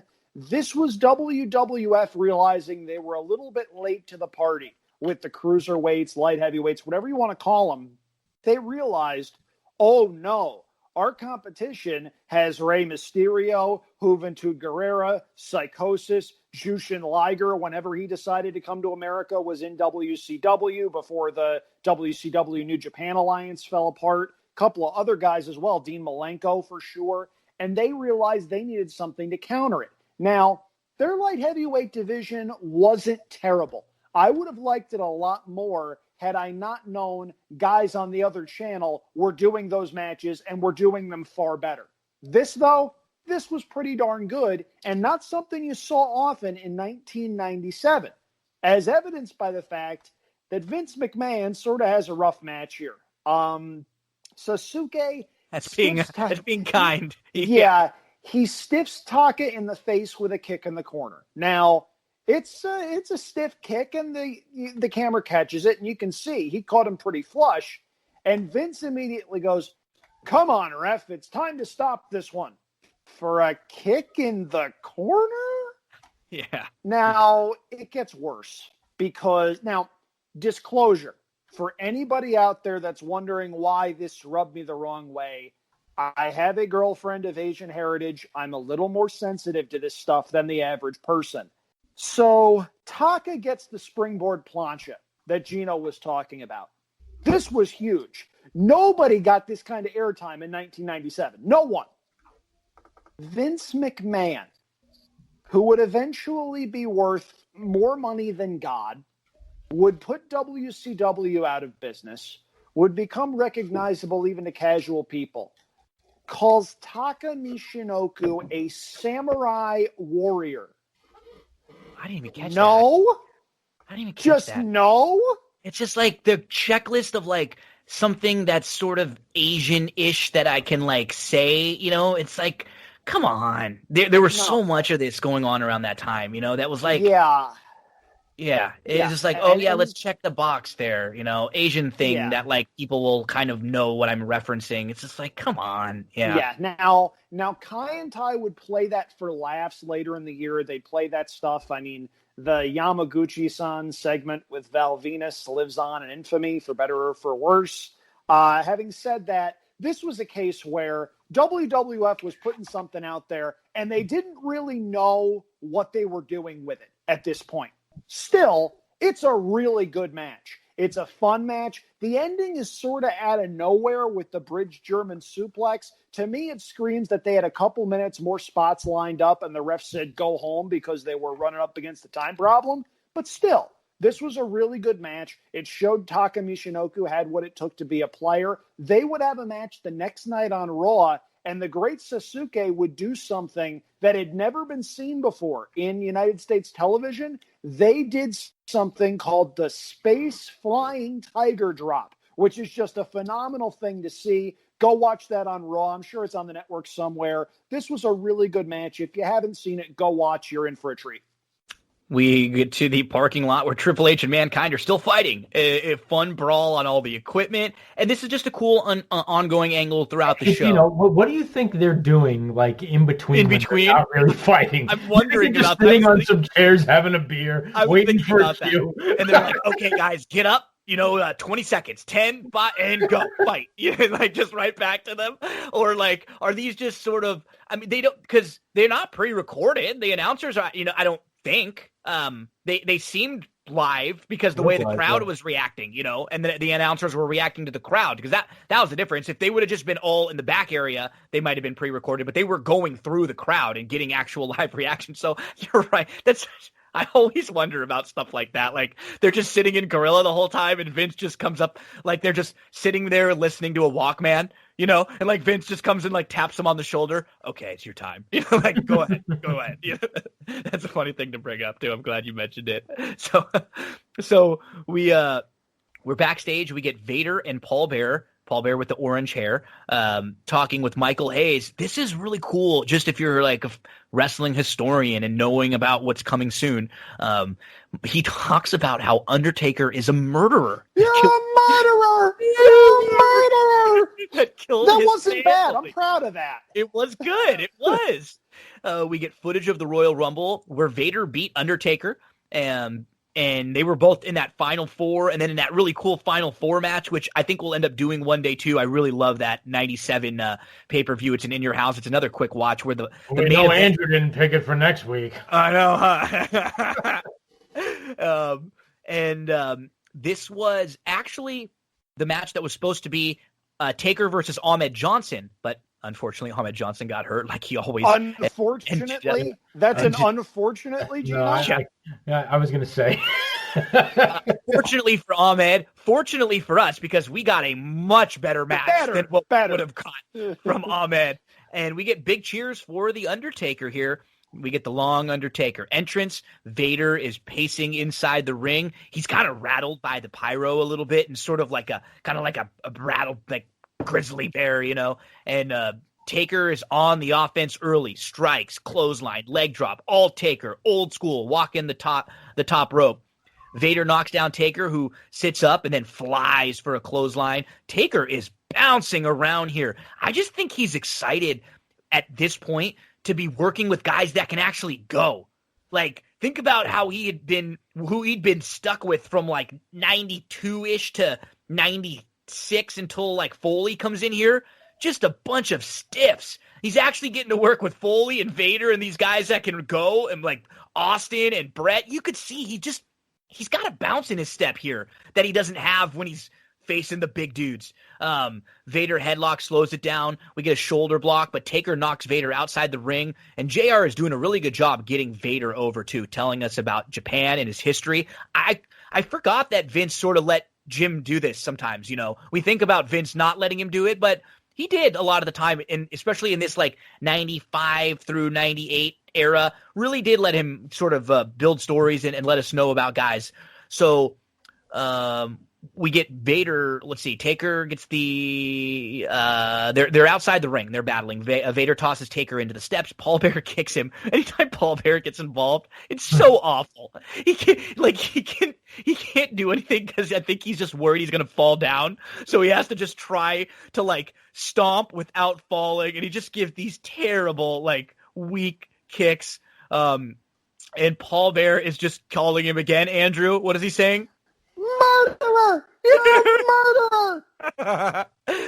We get the Taker neck breaker to Vader across the top ropes from the apron, and then up to the top for a clothesline for 2. Vader gets tossed over, so Taker ends up going after Paul Bearer, and Vader ends up nailing Undertaker from behind, and outside the ring. Paul starts using his shoe on Undertaker. Vader's now in charge. Big clubbing blows, big clothesline off the middle turnbuckle. Paul Bearer is just trash talking the fans and the ring crew and the cameraman. Vader's dominating with big moves, splashes. Really fast pace for these two guys going at it. Now Vader slows it down. A little sloppy, sort of a rest hold neck lock. I think it was mainly sort of a spot for Taker to just kind of battle back out. And kind of get like a baby fast face comeback. Doesn't last a long time though. fires back. Vader quickly with the clothesline. He's again in charge. And now Taker, he starts to battle back, rights and lefts. He goes for the choke slam, but Vader kicks Taker right in the nuts. It should have been a DQ. JR mentions it. Just nothing. We get a weird spot where Taker goes for a tombstone, but Vader reverses it. But I think because of the size and the fact that Vader is just big, it's tough to reverse with a guy as tall as Taker and then someone who's got Vader's weight. It sort of pulled them down on the attempt to reverse there. So it was a sloppy cover by Taker for 2. Vader knocks Taker down, drops an elbow, heads up to the top rope for the Vader bomb, but Taker gets up. He nails him with a low blow. That should have been a DQ. Taker catches Vader from the top with a choke slam for 2. Really close, just misses. You get another choke slam. Vader kicks out. JR says that nobody's ever kicked out of 2.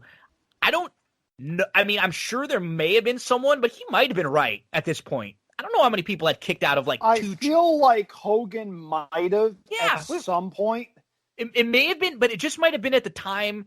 They weren't doing like millions of finishers at that point. Because I think when Taker beat him, it was because Taker pile-drived him on the chair that Ric Flair threw in there. And that was at this Tuesday in Texas. And then they ended up that was when 92 Royal Rumble, when the belt was up for grabs, when they held it up. So I think he might be right. Normally when we hear stuff like that, it's usually hyperbole, but I actually stopped and think about it. He could have been right here. We end up getting the tombstone by Taker for the win. DZ, I really like this match. I thought these two dudes worked great. They worked fast almost all throughout. There might have been a minute or two where they slowed things down only to then build it back up. It wasn't like they were out of shape. Vader could go. He could go. We've discussed how he was booked in a lot of his WWF run, but I gotta say, this was probably one of his best booked matches, even in a clean defeat. He looked very strong here. The commentary team got him over, and he actually in a few different times with Paul Bearer with him, you could have believed that he might have been able to win this match. It wouldn't have been that big of a shock. So I mean, I was another one where I remembered thinking this match was good, but I was pleasantly surprised. It was even better than I remembered. Yeah, I mean, for those of us that followed Vader, outside, if you only watched WWE, WWF, you didn't see the Vader that Gino, Andrew, and myself know. The Vader that was in New Japan Pro Wrestling was the IWGP Heavyweight Champion. The Vader that we saw in WCW. I mean, Vader was, the heel for a long time there. He was, opposite of Sting. He was the World Heavyweight Champion in 92 and 93. He kind of, he was a guy when Flair was gone for a bit, when he went to WWE, Vader really picked up a lot of the slack there. Yeah, I mean, the booking in WWE, WWF, we've talked about it before. It didn't do him any favors. But this match shows you what Vader can do. Taker, like you said, absolutely has a spring in his step. He hits a flying clothesline off the top rope in this match. It's just an absolute thing of beauty to see somebody at that size get that kind of height off of it, and it's like poetry in motion, if you can even use that in a wrestling ring. But yeah, I mean, the two quizzical things are the low blows and why are they okay and everything like that. Give Vader props for the bump he took on the chokeslam off the second rope, because he did a lot of that move with propelling himself backward and going pretty far across the ring in the process. You could see part of the story how, Paul Bearer is just trying everything he possibly can to have somebody beat The Undertaker.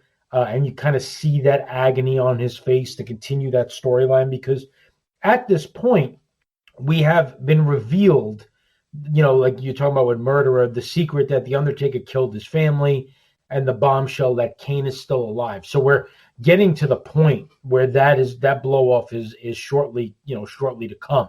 But this match is just, for two big guys, is just really good. And for somebody that was a fan of Vader for all of his years outside of WWE, it was a good reminder of the things that he could do. And I really enjoyed it. For me, between these two, it was close to a 4-star match. This was a lot of fun. I thoroughly enjoyed this. Longtime listeners of the podcast will know I am a sucker for big guys that can move. Drink. Everybody drink. Now, Vader, not long after this, would begin a slippery slope to where it wasn't a pretty picture to see him work anymore. However, for at least this night, he was tremendous. Taker was game. Those two worked their butts off. And you mentioned the rest hold that Taker had the comeback spot. After that, I thought the match really picked up. I thought the last 5 minutes were very, very good.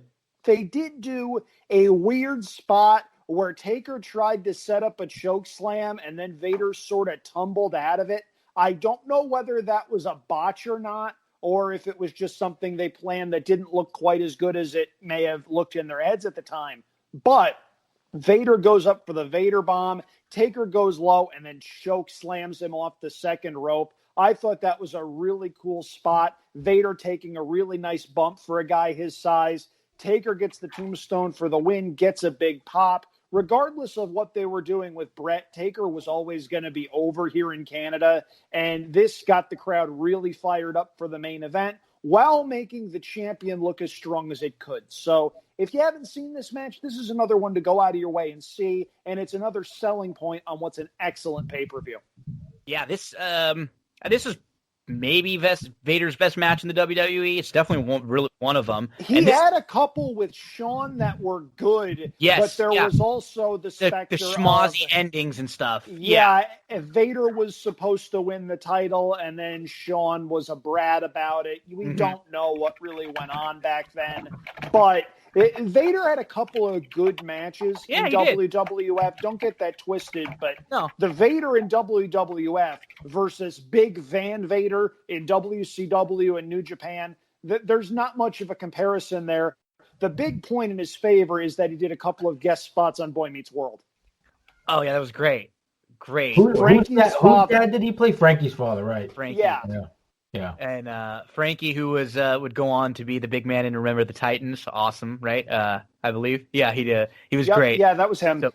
So this was good. Yeah, you had a little botch spot. We didn't love the low blow spots, but these dudes freaking worked their butts off, and they played great. I mean, they had a great like back and forth, played off each other really well, really good chemistry. I think Taker at this point, he had Diesel, Brett, probably with Mankind. But this was up there on his short list of better matches that he's had. So kudos to the both big man. We get footage of the crowd in the area, and we get the Hart Foundation, all the build-up, faction warfare, the New Nation, the DOA, Los Boricuas, all the build of the Hearts. What was the only thing I thought was sort of strange was that, and it didn't not make sense because Mankind did have stuff going on with Bret Hart or with Triple H, but he was involved in a lot of this sort of stuff too. He could have very easily been in this Team WWE, Team USA group, but it was fine. He had his stuff going on with Triple H. So backstage, we've got the team of Austin, Shamrock, Goldust, and LOD.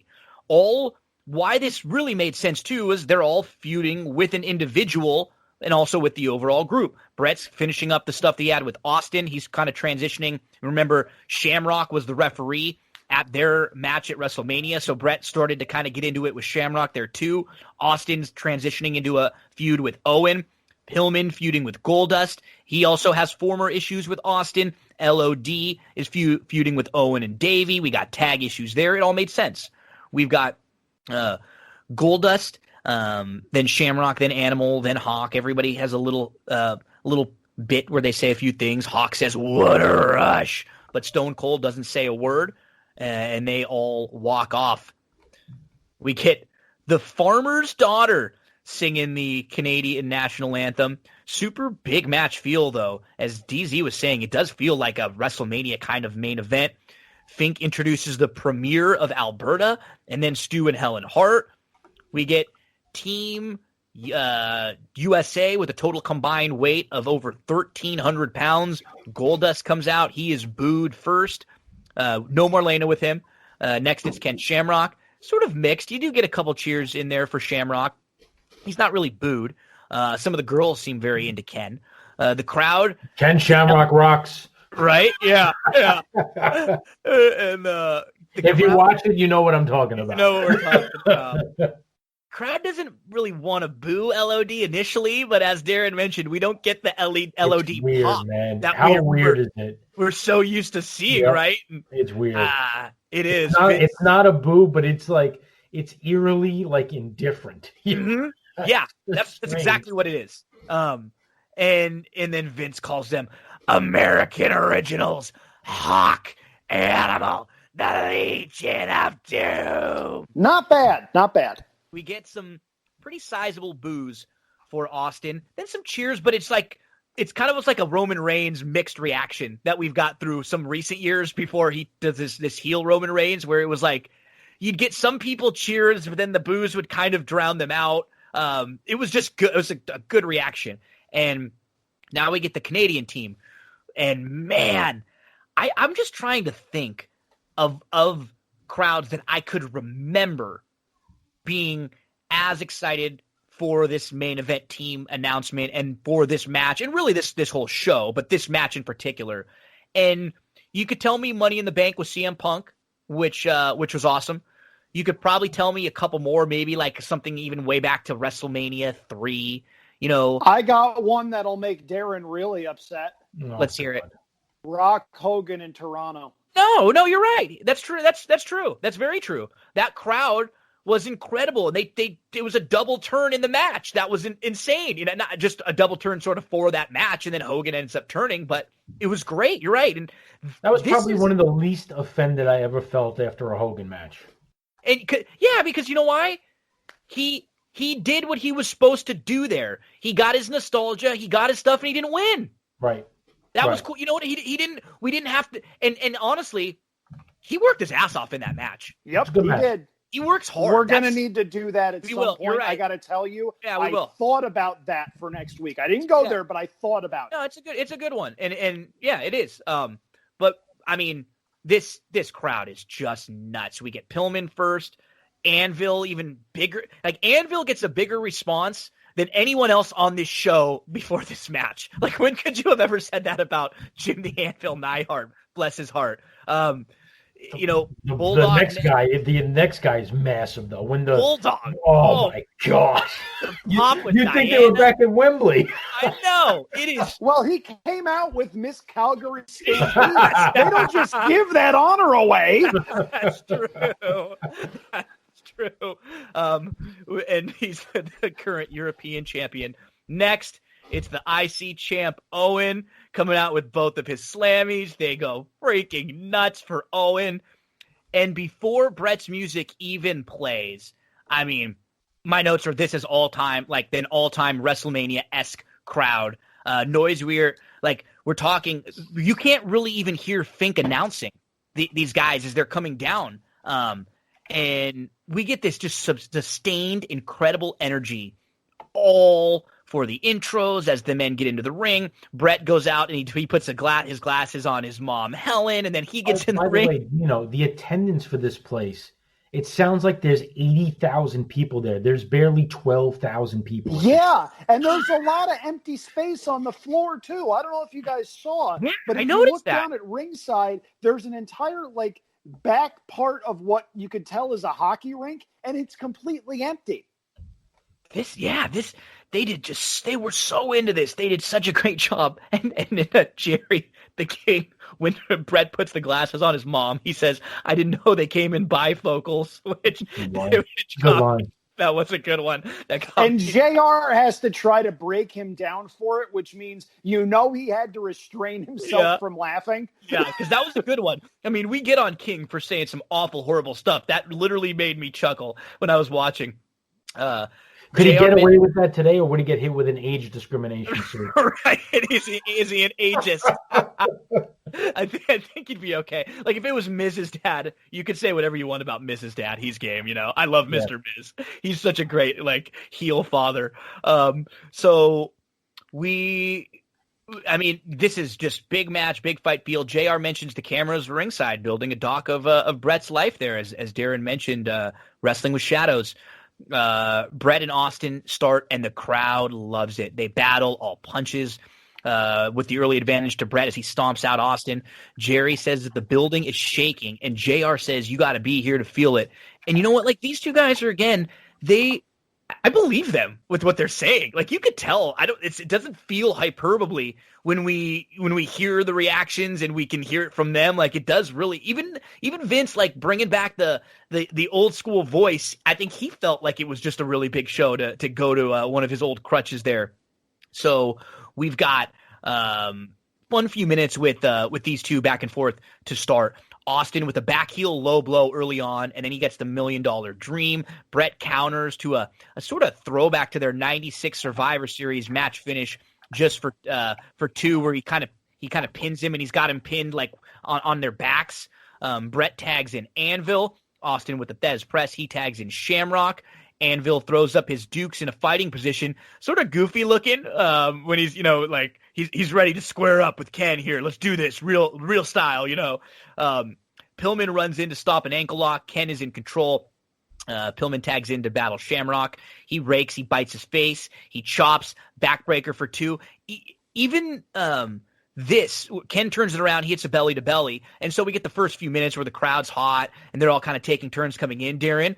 But like Pillman, we see so little from Pillman. The poor guy was completely broken down at this point of his career. But even the few minutes where he gets in, he's bouncing around and looking like he's got an extra bounce to his step and just trying to give like every ounce of anything that he's got in here from like an energy standpoint.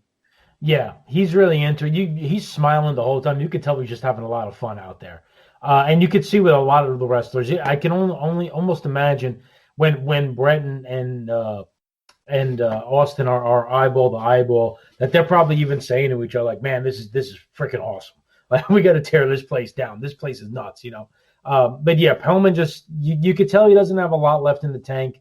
His part in the match is what it is, but he throws everything that he possibly can out there. And like I said, he looks like a kid in the candy store and he's just having a good time. And it was really cool to watch. It plays into my main takeaway from the match, which is that it works because everyone involved is either a tremendous world-class worker or has a few big spots they can do quickly before tagging out to where they're not overexposed. That's where you get people like Hawk and Animal. That's where you get Neidhart and the Bulldog to a certain extent, mixing in with guys like Brett, guys like Owen, guys like Austin, even guys like Shamrock, who got pro wrestling right away. This was really cool, and it was booked really, really well.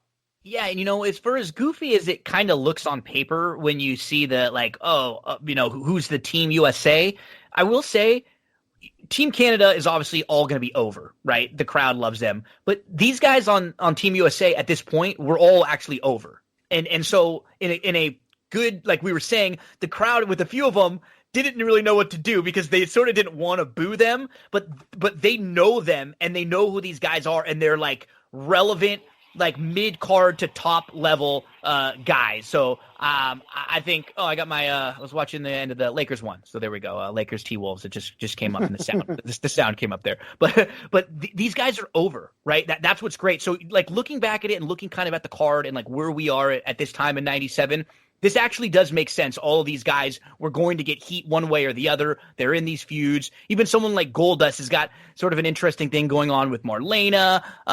Shamrock is going to get really over very soon towards the end of 97. He's going to have a main event match, title match with Shawn Michaels, I think, the month after the screw job. When Brett leaves, he battles Shawn right after that. So, yeah, these guys are over, and this is a blast, the first few minutes of this match.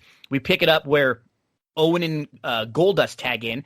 Fans just go nuts for Owen. And it's like a lot of these matchups are just kind of fun to look back at again. Owen and Goldust, Owen with an Inseguri. King says there must be 50 Heart members ringside. Crowd now chanting, Austin sucks. As Hawk tags in, he goes to work on Owen. Hawk with the crossbody off the top as the fans chant for Owen. Bulldog tags in for a big cheer and a big suplex. He hits this running power slam, but Goldust breaks up the pin. In comes Animal and Brett.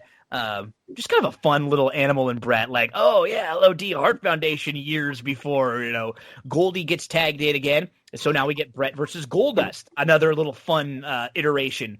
Goldust gets trapped in the Hart corner, and they start picking him apart. And now the U.S. team, they all come over, and this is just all so good. what's great too is like we were giving props to the Team Canada for, working as baby faces in Canada here and as heels a lot of the other time. But how about giving props to the other side, the Team USA, who's most of these guys are used to working as baby faces, and they got to be the heels here, and they're just all so great. They're totally fine with it. They're all good working the complete opposite of what they actually are right now, like in the company. So we get the Owen and Goldust, and then Animal tags in. We get a spinning heel kick, then a drop kick off the top rope by Owen, then a kip up. Owen looks great here. Again, like all these guys came with their working boots on tonight. The crowd probably elevated them even more. Animal with the power bomb, then a power slam. Hawk tags in. LOD. It's a doomsday. I mean, you never know what Hawk was taking. Freudian could be slip. doomsday for some of you out there, but the LOD doomsday was broken up at 2. Then all hell just breaks loose. Everyone's in the ring. Austin and Owen are going at it. Austin is just soaked. He's just soaked. He's sweat. People are throwing stuff at him, I think, from the crowd, like drinks and stuff. I mean, he is just lathered. That's right. Someone must have drenched him with a drink that we didn't see. He nails Owen's legs with the chair. Bruce took Stu's drink and dumped it on Austin. Okay, right okay, there. there we go. Yeah. There we go. Okay, that's what I missed. Okay, and he nails Owen's legs with the chair, and then Bruce Hart grabs Austin from the front row. And Darin, this is something we saw whenever the Harts would get in, like, have a family thing, or the Harts ringside. Bruce was trying to get involved, and I remember reading and hearing about how they had told Bruce, do not get involved in this particular match. Don't do anything. Don't jump the rails. Don't do anything. He did the exact opposite of everything they told him. The guy just could never, like, listen to instruction and always wanted to, like, to be the guy to get himself over too. It's like this. Every time this happens, Bruce, and it's like, goddamn, Bruce. You know what I mean? In fairness, he was the victim of my favorite Bobby Heenan line of all time. Bruce, you got 9 months, and the best you can come up with is Bruce. Couldn't have been easy being Bruce Hart. No. I mean, you think about it. He clearly wanted in the business, and he's got his entire family. They're icons in the industry. They're unbelievable success stories. And he's the guy sitting ringside being told to sit on his hands. It can't be easy. I think there was something too that Stu wanted Bruce to get the job that Owen got. And I think Brett was like, no. Like, Owen's the better wrestler, and we're not going to fucking push Bruce here. Like, from what I've seen from Bruce, it's hard to imagine that he could have outworked Owen. Oh, no, yeah, exactly. And there were also some horror stories about how Bruce had the book at Stampede Wrestling and did not do a great job with it. That's in Brett's book. There's a lot there with a lot of different members of the Hart family. Seems like each one of them has their own little bit of baggage for the most part, with the exception of Wayne, who I believe makes an appearance. It's not Bruce like Bruce and Wayne. Bruce and Wayne, yeah. maybe it's starting to make sense. Exactly. So Owen is limping around now, and in the ring it's Austin and Neihart. Austin gets caught in the corner of the Hart Foundation, and every time this happens, the crowd is just going nuts. They love it as the Hart Foundation just kicks and stomps whoever ends up in that corner. They all know psychology, all these guys. It was just a perfect fit for the Harts with Brett as the faction, as the leader, and they all kind of slotted in their roles. You got Owen as sort of the number 2 there. You got the Muscles with Bulldog, and then with Jim, you got the wild card, the crazy Pillman, and now Austin and Pillman go at it. We get a stunner. Austin grabs we get the fire extinguisher here, getting hit to Austin's knee into the ring post, and then the figure 4. Hawk goes to break it up, and Bulldog comes in to battle Hawk. So while this is going on, I mean, there's this chaos going on all over now. This is a 10-man tag. So Owen's been limping around. He's been taken to the back. Vince says he is out of action. The referees are now taking Stone Cold back for medical attention. So the crowds are boo as he ends up leaving. So we look like we're down to a 4-on-4 here. But again, we know wrestling. We know in the middle of a match, these guys are going to come back with plenty of time left. So we are, they're both back in, down to 4-on-4. Animal and Anvil are in the ring. Jim Neihart gains the advantage. He tags Brett for a little double team action here. Old school Hart Foundation. Now we got Shamrock and Brett. Pillman runs in with a clothesline. Brett kind of a low blowish headbutt, but Brett goes headfirst into the turnbuckle, and then Brett tosses Ken outside. Pillman grabs him and runs him into the Spanish announce table, but Hawk nails Pillman. This was a really cool sequence. He kind of catches him out of nowhere. LOD and Bulldog and Pillman battle outside. They toss Hawk into the steps. Brett hits the side Russian leg sweep. Bulldog checks in now, and he stomps out Ken as the fans start to go crazy. Ken with the low blow and the ref isn't looking. Goldust tags in. It's Goldust against Davey. Goldie hits a Bulldog, and JR screams, "Bulldog headlock, if you will." Little shout out to the Dust here. So middle part of this match, DZ, the pace is still great. The action's still great. We get the spot where Owen and Austin are taken to the back. But you know, like we assume they're taken to the back. Austin didn't look like he didn't want to go back. Owen was trying. Neither one of them wanted to go back. Owen looked a little more banged up, but you know, we sense they're coming back. Yeah, I mean, it is professional wrestling. There's no way that Owen and Austin were going to be done for the night at this point. Yeah, I mean, like I talked about, this match, you know, it goes from you know, a wrestling match to a brawl to a wrestling match to a brawl, but all the while never taking the foot off the accelerator. You're getting nonstop action. The crowd is into every single tag. You get some really unique matchups in the ring, like you outlined. You know, seeing Brett and Animal in the ring together, you know, was really cool, for example, and you talked about that. But yeah, I mean, you're getting a little bit of everything. You're getting everything you could ask for. The moves are on point. You know, the stuff outside the ring is adding to it. You could feel the tension, the animosity. The crowd is into it. It's building and building. And even though it's just a 5-on-5 match at an in-your-house pay-per-view, it really has a big fight feel to it that it almost felt like this match was made for a bigger stage, which is what makes and elevates this pay-per-view to what Dave Meltzer would list as the pay-per-view of the year in all professional wrestling in 1997. Guys, I love this match. I love it. I truly do. I have it as a 4.5-star match. My one problem, and you guys probably know what it is. Is it the figure 4 on the ring post? I hate the ring post figure He hates 4. it. I love it. He hates it. I love it. Here's the thing, especially this one. You can see Brett putting it on. You can see Austin working with Brett to keep him from hitting his head on the floor. He's grabbing Brett's foot. And Brett's talked about that in his book. It's just, look, it's overly choreographed.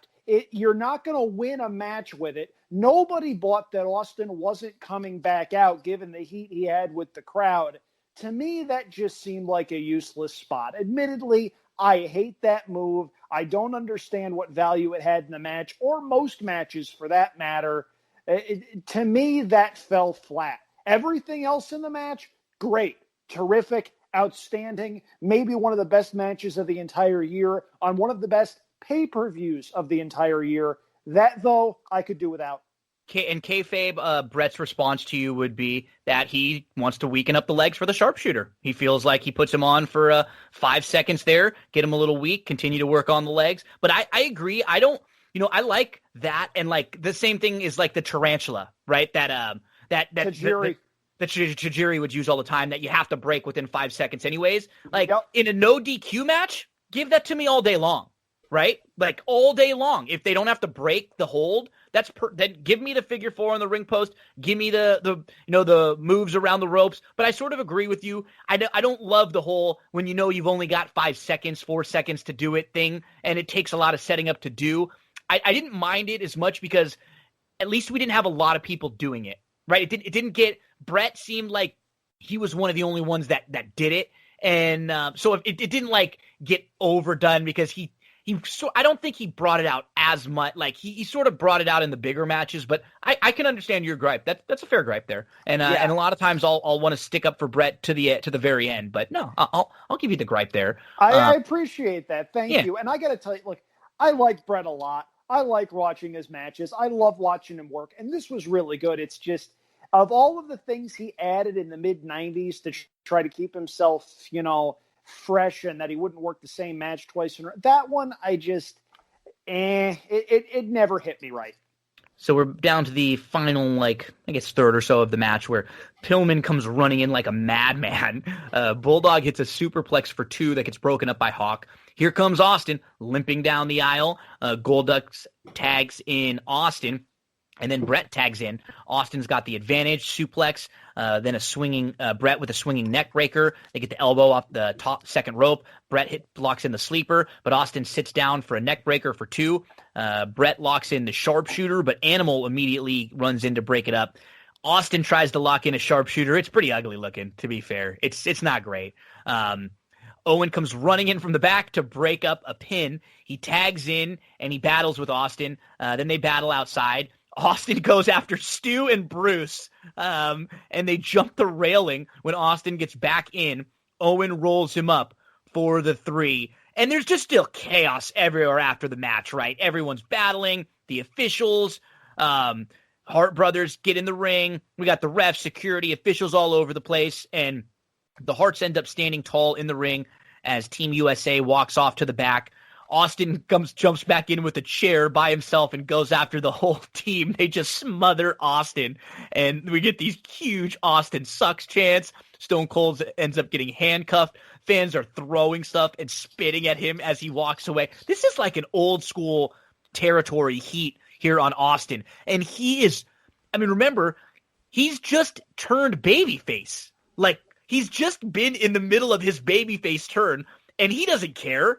He's going out here literally trying to kill people, flipping fans off, he just does not care. Swinging at Stu, Bruce, you name it. This is why he was so damn great. He really, it took Jim Ross for a while telling him, dude, you're going to be the biggest babyface in wrestling. And he didn't believe him. He was like, what do you know? I'm going to keep doing this heel thing. And he's like, you just keep doing this thing and people are going to love you for what you're doing. This was so much fun. And we get Stu Hart in the ring at the very end. He's able to make his way in. We get all the Hart family. They pour into the ring, even Helen, which is with a really babyface type ending. We probably have 25, 30 people or so in the ring there at the end, all the family, all of the Harts with their kids. And it felt like, it's so funny to get this feeling at the end of a show when this was actually a heel faction when they come back to the USA. It literally looks like we're celebrating the biggest babyface win of all time.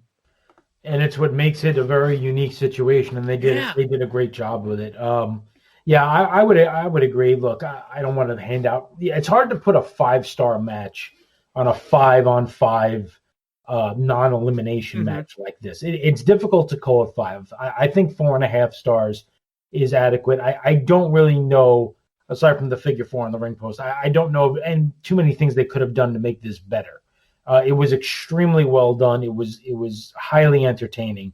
And it was it was 25 minutes. It didn't go 40. You know what I mean? It didn't try to go too long where there would be these slow, drawn out periods. And you hit something too. I remember when I was younger as a kid too, I would sort of get bored because I loved the Survivor Series elimination style matches so much that anytime there was a 6-man or an 8-man and it was just a one fall, I'd be kind of upset. Yeah, I'd want everybody to have eliminations, and so I was like, this was probably my favorite of a 8-man, 10-man, 6-man, some kind of tag ever. This is and what Andrew was saying too, this is one show that I watch over and over again because it's quick. I throw it on in the background when I'm doing some work sometimes, and I'm in between new shows, or if I'm waiting for something else to pop up, or I just don't want to have to really worry about focusing on something, but I kind of want something warm and fuzzy in the background that I love. This is one of those go-tos for me. And to show you a bit of a disconnect that I think that Vince had with reality at this point, I don't know how you watch this match and the absolute chemistry that was in the ring and the reaction and the reviews that it got from just about everybody, and how you can make a determination that at this point Bret Hart becomes a luxury that you can't afford, which is basically what the decision that Vince McMahon made. Now, Vince was paying him a good amount of money, but he wasn't giving him $3-4 million a year like WCW offered him. He just offered him a contract that would be for 20 years, which is kind of interesting because everybody always credited Vince McMahon for being able to get ahead of everything in the industry, to be a pioneer in certain things, to see the direction that the industry was going and react before other things would happen so that he could be first in line to do different things, and that's what made him successful. We've heard that about him time and time again, but in the meantime, he didn't have enough faith in the vision in his own company to say, all right, well, I could give this guy $1 million a year for the next 20 years. It's not going to break me, but in the not too distant future, probably within, 3 months from now, he's going to make a decision that Bret Hart is a luxury that he can't afford, which he ironically makes after he puts the belt on Bret at SummerSlam against The Undertaker. So I know. So think about what you're saying. Like this match, he makes that decision coming off of Austin Bret at Mania. Yep. This match. Yep. And then Bret Taker at SummerSlam, which is good. The Bret Taker match at SummerSlam is not talked about enough because it's a good match and the finish is fantastic. Yeah, the because Shawn's in the mix and it's great. I mean, it's great. It's one of the best. Like I guess it's not a run-in finish, but the best like kind of DQ-esque, even though it's not a schmozzy sort of finish. It's one of the best because the way when Shawn hits Taker and the look on his face when Taker goes down and Bret goes down and calls him over, he and Shawn counts 1, 2 and stops and looks at Bret dead in the eye before he hits 3. And then rolls out. Damn good. And then rolls out. Good. I mean, it's good. It's good. And the fact that all of this was going on, and Vince couldn't see it.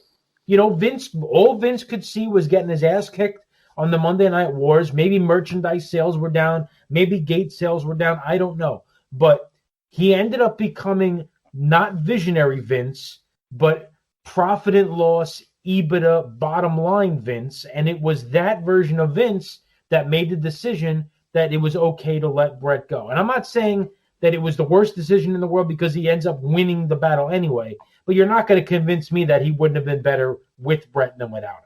And Andrew, think about how much different than that is than this day and age version of Vince, who literally pays everybody, has the biggest roster of ever, and half of them never even get on TV. He just literally pays for them to not go other places. Well, there's two things that I want to bring up. First of all, the stuff with Bret was pretty insane. And Darin, you mentioned it. Yes, Vince won the Monday Night War. There were some things Vince and WWF did that made that, sort of a runaway. And we'll get to more of that in a moment. That's called foreshadowing, kids. However, that outcome was assured when Jamie Kellner booted WCW off of television. Without the TV time, WCW was worth absolutely nothing in 2001. That was going to happen regardless. Now, with regard to the point Gino made about just signing everybody and whatnot, let's not forget, WWE is now a publicly traded company. So I think the assets within are seen in a completely different light than they were in, say, 1997 when WWF was a privately held company that the McMahons ran. So take that for what you will. It's a fascinating study in just how much the business has changed in 24 years. This was great, and it was good because it's like, again, some shows are long. This is such a quick show. It's really quick. And you watch it, it moves so fast. There's nothing bad, so nothing drags at all. Throw this on if you haven't watched it recently. Throw it on in the background. If you've never seen it before, take some time out. It's 2 hours. You'll get back to us, and you'll tell us, wow, I'm glad that you steered us to that show. It was very, very good. So, I'm nervous now. Andrew's time to select our next show. I'm nervous. Don't know where we're headed. but I know Andrew likes to screw with me and Darin and put us through some miserable shows sometimes. Although I will say, powerbomb us through a table right now. I know. Although I will say, the last show was one that we had to watch. It was a big, pivotal show, and so it was definitely one we needed to check off our list. Okay, Andrew, where are we going to be headed next week? So, the last show that we reviewed, that was my pick, was the apex of WCW Creative. I am referring to Bash at the Beach 1996. Hogan drops the leg on Savage. The NWO gets formed. WCW dominates the wrestling world, wins 83 straight weeks in the Monday Night Wars, yada, yada, yada. If you're a wrestling fan or you were a wrestling fan back then, you know the rest of the story. Guys, what do both of you think was the low point of WCW Creative? I mean, the end, 2000, like around then. That's what I'm saying. Pick a show. What was it? Sin? No. Green? Darin, your turn. Oh, boy. Pick a show. Oh, my God. I don't know. When Flair had a heart attack? That was bad. But here's what I'm going to do. I am going to go to the same show that we covered in 96 4 years later. I am referring to WCW Bash at the Beach 2000. Do either of you know what this show is famous for? Yeah, being the last back at the beach. So other than that, no, this is the second finger poke of doom, right? Finger poke of doom, stepping on Jarrett to win, and this is I think this is the last time we ever see Hogan in. And we get the Russo promo, right? Indeed. Yeah. Now the reason I picked this show is to show how quickly things change in the world of professional wrestling, and also to spotlight quite possibly what I feel is the dumbest contract ever handed down by anyone to anyone in the world of professional wrestling. Vince Russo was making $2.5 million per year. And you know what we got on this show? I'm going to run through this show so that everybody knows. But go ahead, please do. Okay. We have an opener that was actually pretty good. Chavo Guerrero against you just like everything from Juventud Guerrero. Come on. Okay. Lieutenant One of my favorite wrestling writers, Scott Keith, gave that a 3.5-star rating. It's a good match. Then we start going into the abyss here. We have, for the hardcore title, Big Vito against Norman Smiley with Ralphus. We have a wedding gown match between Miss Hancock and Daphne. Yeah, we have a WCW World Tag Title match between Sean Stasiak and Chuck Palumbo and Chronic. Oh my God, this match is 13.5 minutes? Yep. We have Canyon going up against Booker T, and that's actually a pretty decent match. Yeah, like Booker is good at this point. Like Booker's really starting to come into his own. Yeah, that's fine. We have Scott Steiner going up against the fat chick thriller Mike Awesome. Oh, no. We have one of my personal favorites, a graveyard match between the Demon and Vampiro. We have a match between Buff Bagwell and Shane Douglas. We've got Jarrett and Hogan, where Hogan cuts the promo talking about how the company's in the shape it's in because of bullshit like this. We have Vince Russo coming out and cutting a promo and turning what he had planned to be a worked shoot into something that Hogan wound up suing him for. To work shit, basically. Yes. We have a match between Goldberg and Scott Hall. This is not the Goldberg of the streak with the invincibility aura. This is heel Goldberg. Why they decided to turn Goldberg heel, I'll never know. And then we get a main event that's actually not bad. We have Jarrett and Booker T. That's not a terrial match. It's okay. Two guys that could work. After the offensive pay-per-view leading up to it, it's actually not a terrible way to end. $2.5 million per year. And you know what? There's a chance maybe he gets some residuals based off of the fact that at least 3 people will be rewatching Bash at the Beach 2000 between this week and next. Guys, have fun! This was Vince Russo's sad attempt to try to recreate the Montreal Screwjob in WCW by coming out and acting like the Vince McMahon character, throwing the belt at Hogan, cutting the promo that Vince would later cut a week after the fact or a few days after the fact. That I have no doubt that this was supposed to be some kind of a weird version of what happened in Montreal, and to say that it backfired would be a very, very strong understatement. Like this 2000 Shane Douglas versus Buff Bagwell. Like they go 8 minutes. Like, I'm just curious to watch these guys in 2000, like these versions of them too. Now, you guys know this. I was a WCW guy through and through, 96, 97, 98. 99 or thereabouts was when I started watching both shows really as an interested person in both. And then during 99, it just became clear WCW was out of ideas. This, to me, was the ultimate, okay, this product has no redeeming qualities at all whatsoever. God bless the people that could still work within that company. You've got the cruiserweights that are still there doing their thing, even though there are no masks left at this point. You've got Booker T coming into his own as a worker. That's fine. Jeff Jarrett's a decent worker, but he was not a main event draw. No. The line from Mike Graham is a great one. Broke 1,000 guitars and never drew a dime. That's Jarrett. That was a great one. But this was just a case where it's remarkable to see how a company can fall so hard in the span of 4 years. Now, admittedly, part of me picking this show is done to try to hear the horrible things that race through both of your guys' heads while rewatching it. That's part of my rationale. But the other part is just to signify how much things changed for WCW in 4 years. This was a company that in 96, 97 could do no wrong.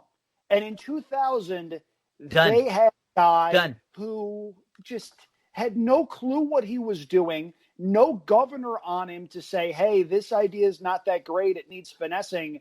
My goodness, was this show putrid. Yeah, Vince Russo definitely exposed himself as not being the brainchild of all the... It is funny to listen to the things that he tries to take credit for. Yeah. My gosh. It's funny. Like stuff of The Rock or Austin. Everything. My God. Even the Montreal Screwjob. He takes credit for that too. Him and Cornette get into it about that. It's pretty funny to hear them like battle it back and forth about it. I mean, Cornette has said some things. Cornette has gone so far to say, the only thing that I ask in this life is that I outlive Vince Russo so I could piss on his grave. That is an actual statement from Jim. There was a restraining order or something between the two of them back and forth because, so he just, he thinks he was God's gift, and crap as freaking magazine guy, and shut up. He was Vic Venom, right? Yeah. That was his name. His alter ego in the WWF magazine where he wrote, and real original. It just shows you can. It's different when you've got that Vince filter, right? It's different for him to be he's still the guy that makes the end all be all decision. And when he's not there to make it, some people look really stupid. And we're going to talk about how Vince Russo looked really stupid next week on the Old Wrestling Rewatch. It's more fun than you guys thought it would be, right? It is. Yeah, no, it'll be fun to talk about. It will. I'll enjoy it. I just can't believe I got to find like 3 hours of a day to watch half this. You don't sleep anyway, Darin. Come on. I got other things I got to do, pal. Throw it on while he's handicapping some turfway there. DZ. I ain't racing again until June. I was going to say, you're done now. I was going to say. So they're not running this week either, I don't think. Can't be. When DZ, let us know about the new podcast and everything you got working on. Yeah. So it's called Beat the Chalk. We did our first episode last week. We had a bunch of good listeners, got some good feedback. This week we had a question come in about the structuring of Pick 4 and Pick 5 tickets and what our game plan is to do that. So I kind of dove into what makes me target a Pick 4 or a Pick 5 sequence, how I attack those sequences, and mistakes that I think a lot of us make when we go about putting together pick 4 and pick 5 tickets, and how we feel a bit of a subconscious pressure to play certain pick 4s and pick 5s just because it seems like everybody else is. There's big guarantees. It's a big day of racing, and not necessarily because we have a very good opinion about 1 or 2 horses in the sequence. So I think that's going to be a good listen. We'll review some of the Kentucky Derby preps. We'll see where we're at in terms of some of the Derby contenders. And we're going to handicap some races in the state of Florida this weekend, because it's the only state that I am 100% confident will actually run races. Yeah, you're right. Being affected by the winter. So we're going to look at Tampa and Gulfstream for Friday, Saturday, and Sunday. And just like we go through, it doesn't matter if it's a maiden race, a 10-claimer, whatever race we come up with that we think we have a good angle and a good opinion, we'll review that. So that podcast should be up either Thursday, probably I would say Thursday afternoon. Beat the chalk. Go to my Twitter page at the Track 7. You'll see the link. And by all means, on Twitter at the Track 7, shoot me a message, shoot me a question, anything you'd like me to discuss, and I'm more than happy to implement it into the podcast. I have a question, Darin. Yeah. I would like to know in great detail how you would book Hulk Hogan in 2001. Go discuss that on the podcast. He's talking about how I would book him in 2001. Yeah, I would bury him like the corpse. He wouldn't be on the show. Pre-show match, dark match. On a serious note, that sounds absolutely fascinating. And that's a topic that's debated a lot in horse racing Twitter, like everything is, because there is a sect of people out there who see there's only one way to play tickets, and they're very, very stubborn. Being able to educate people to be able to say, hey, here's why this sequence that looks great to you may not necessarily be all that great. And oh, by the way, here's a way where you can make money off of your opinion, which is really what all handicappers should be striving to do, right? Yep. So I'm looking forward to that. That one's going to be fun.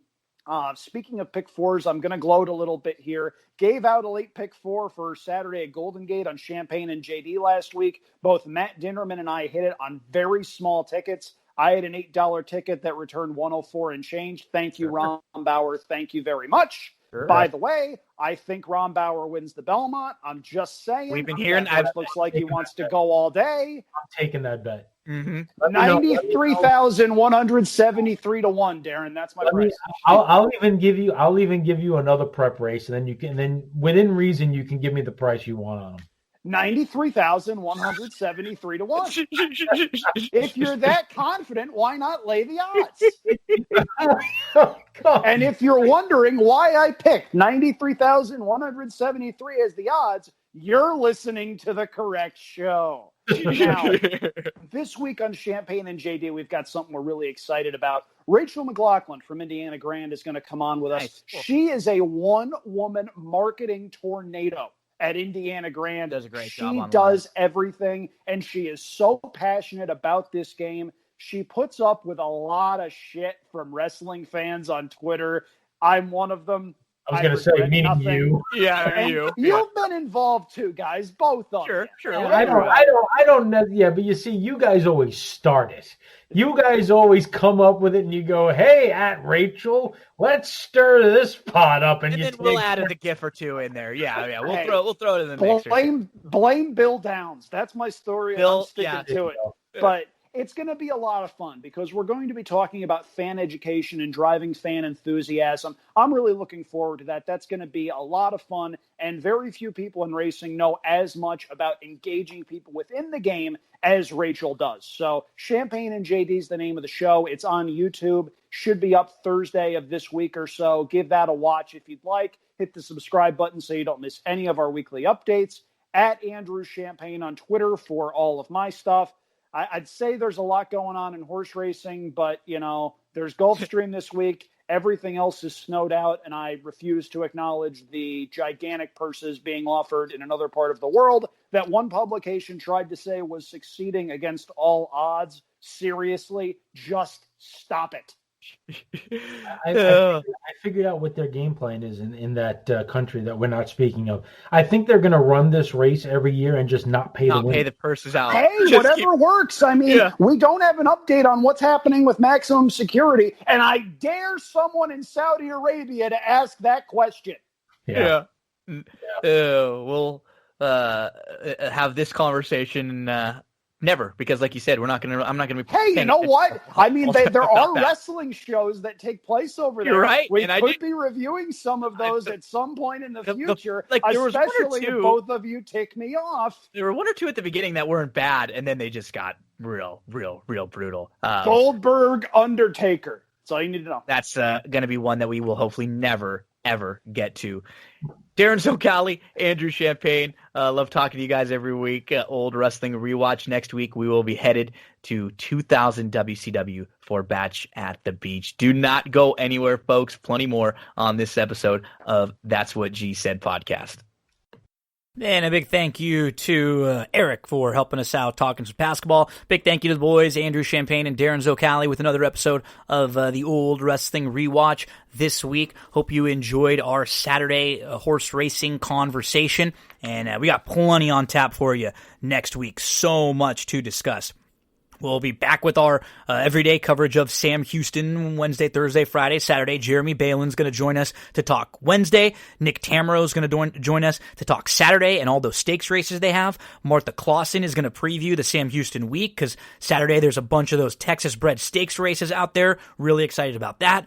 Dave Handelin, who works for the Minnesota Timberwolves, is going to join us to talk some NBA. We'll be back with This Week in Wrestling with Chad Cooper. We'll have another NBA Who's Hot, Who's Not with Erik. We'll have Barry Spears talking Gulfstream Park Saturday. We'll have WandaVision with Tim Kelly, and we're going to be recapping Young Rock. That is going to be all next week on That's What G Said podcast. Have a great weekend, everyone, folks. Best of luck in all your wagers and all your gambles and just life out there. Have a great weekend.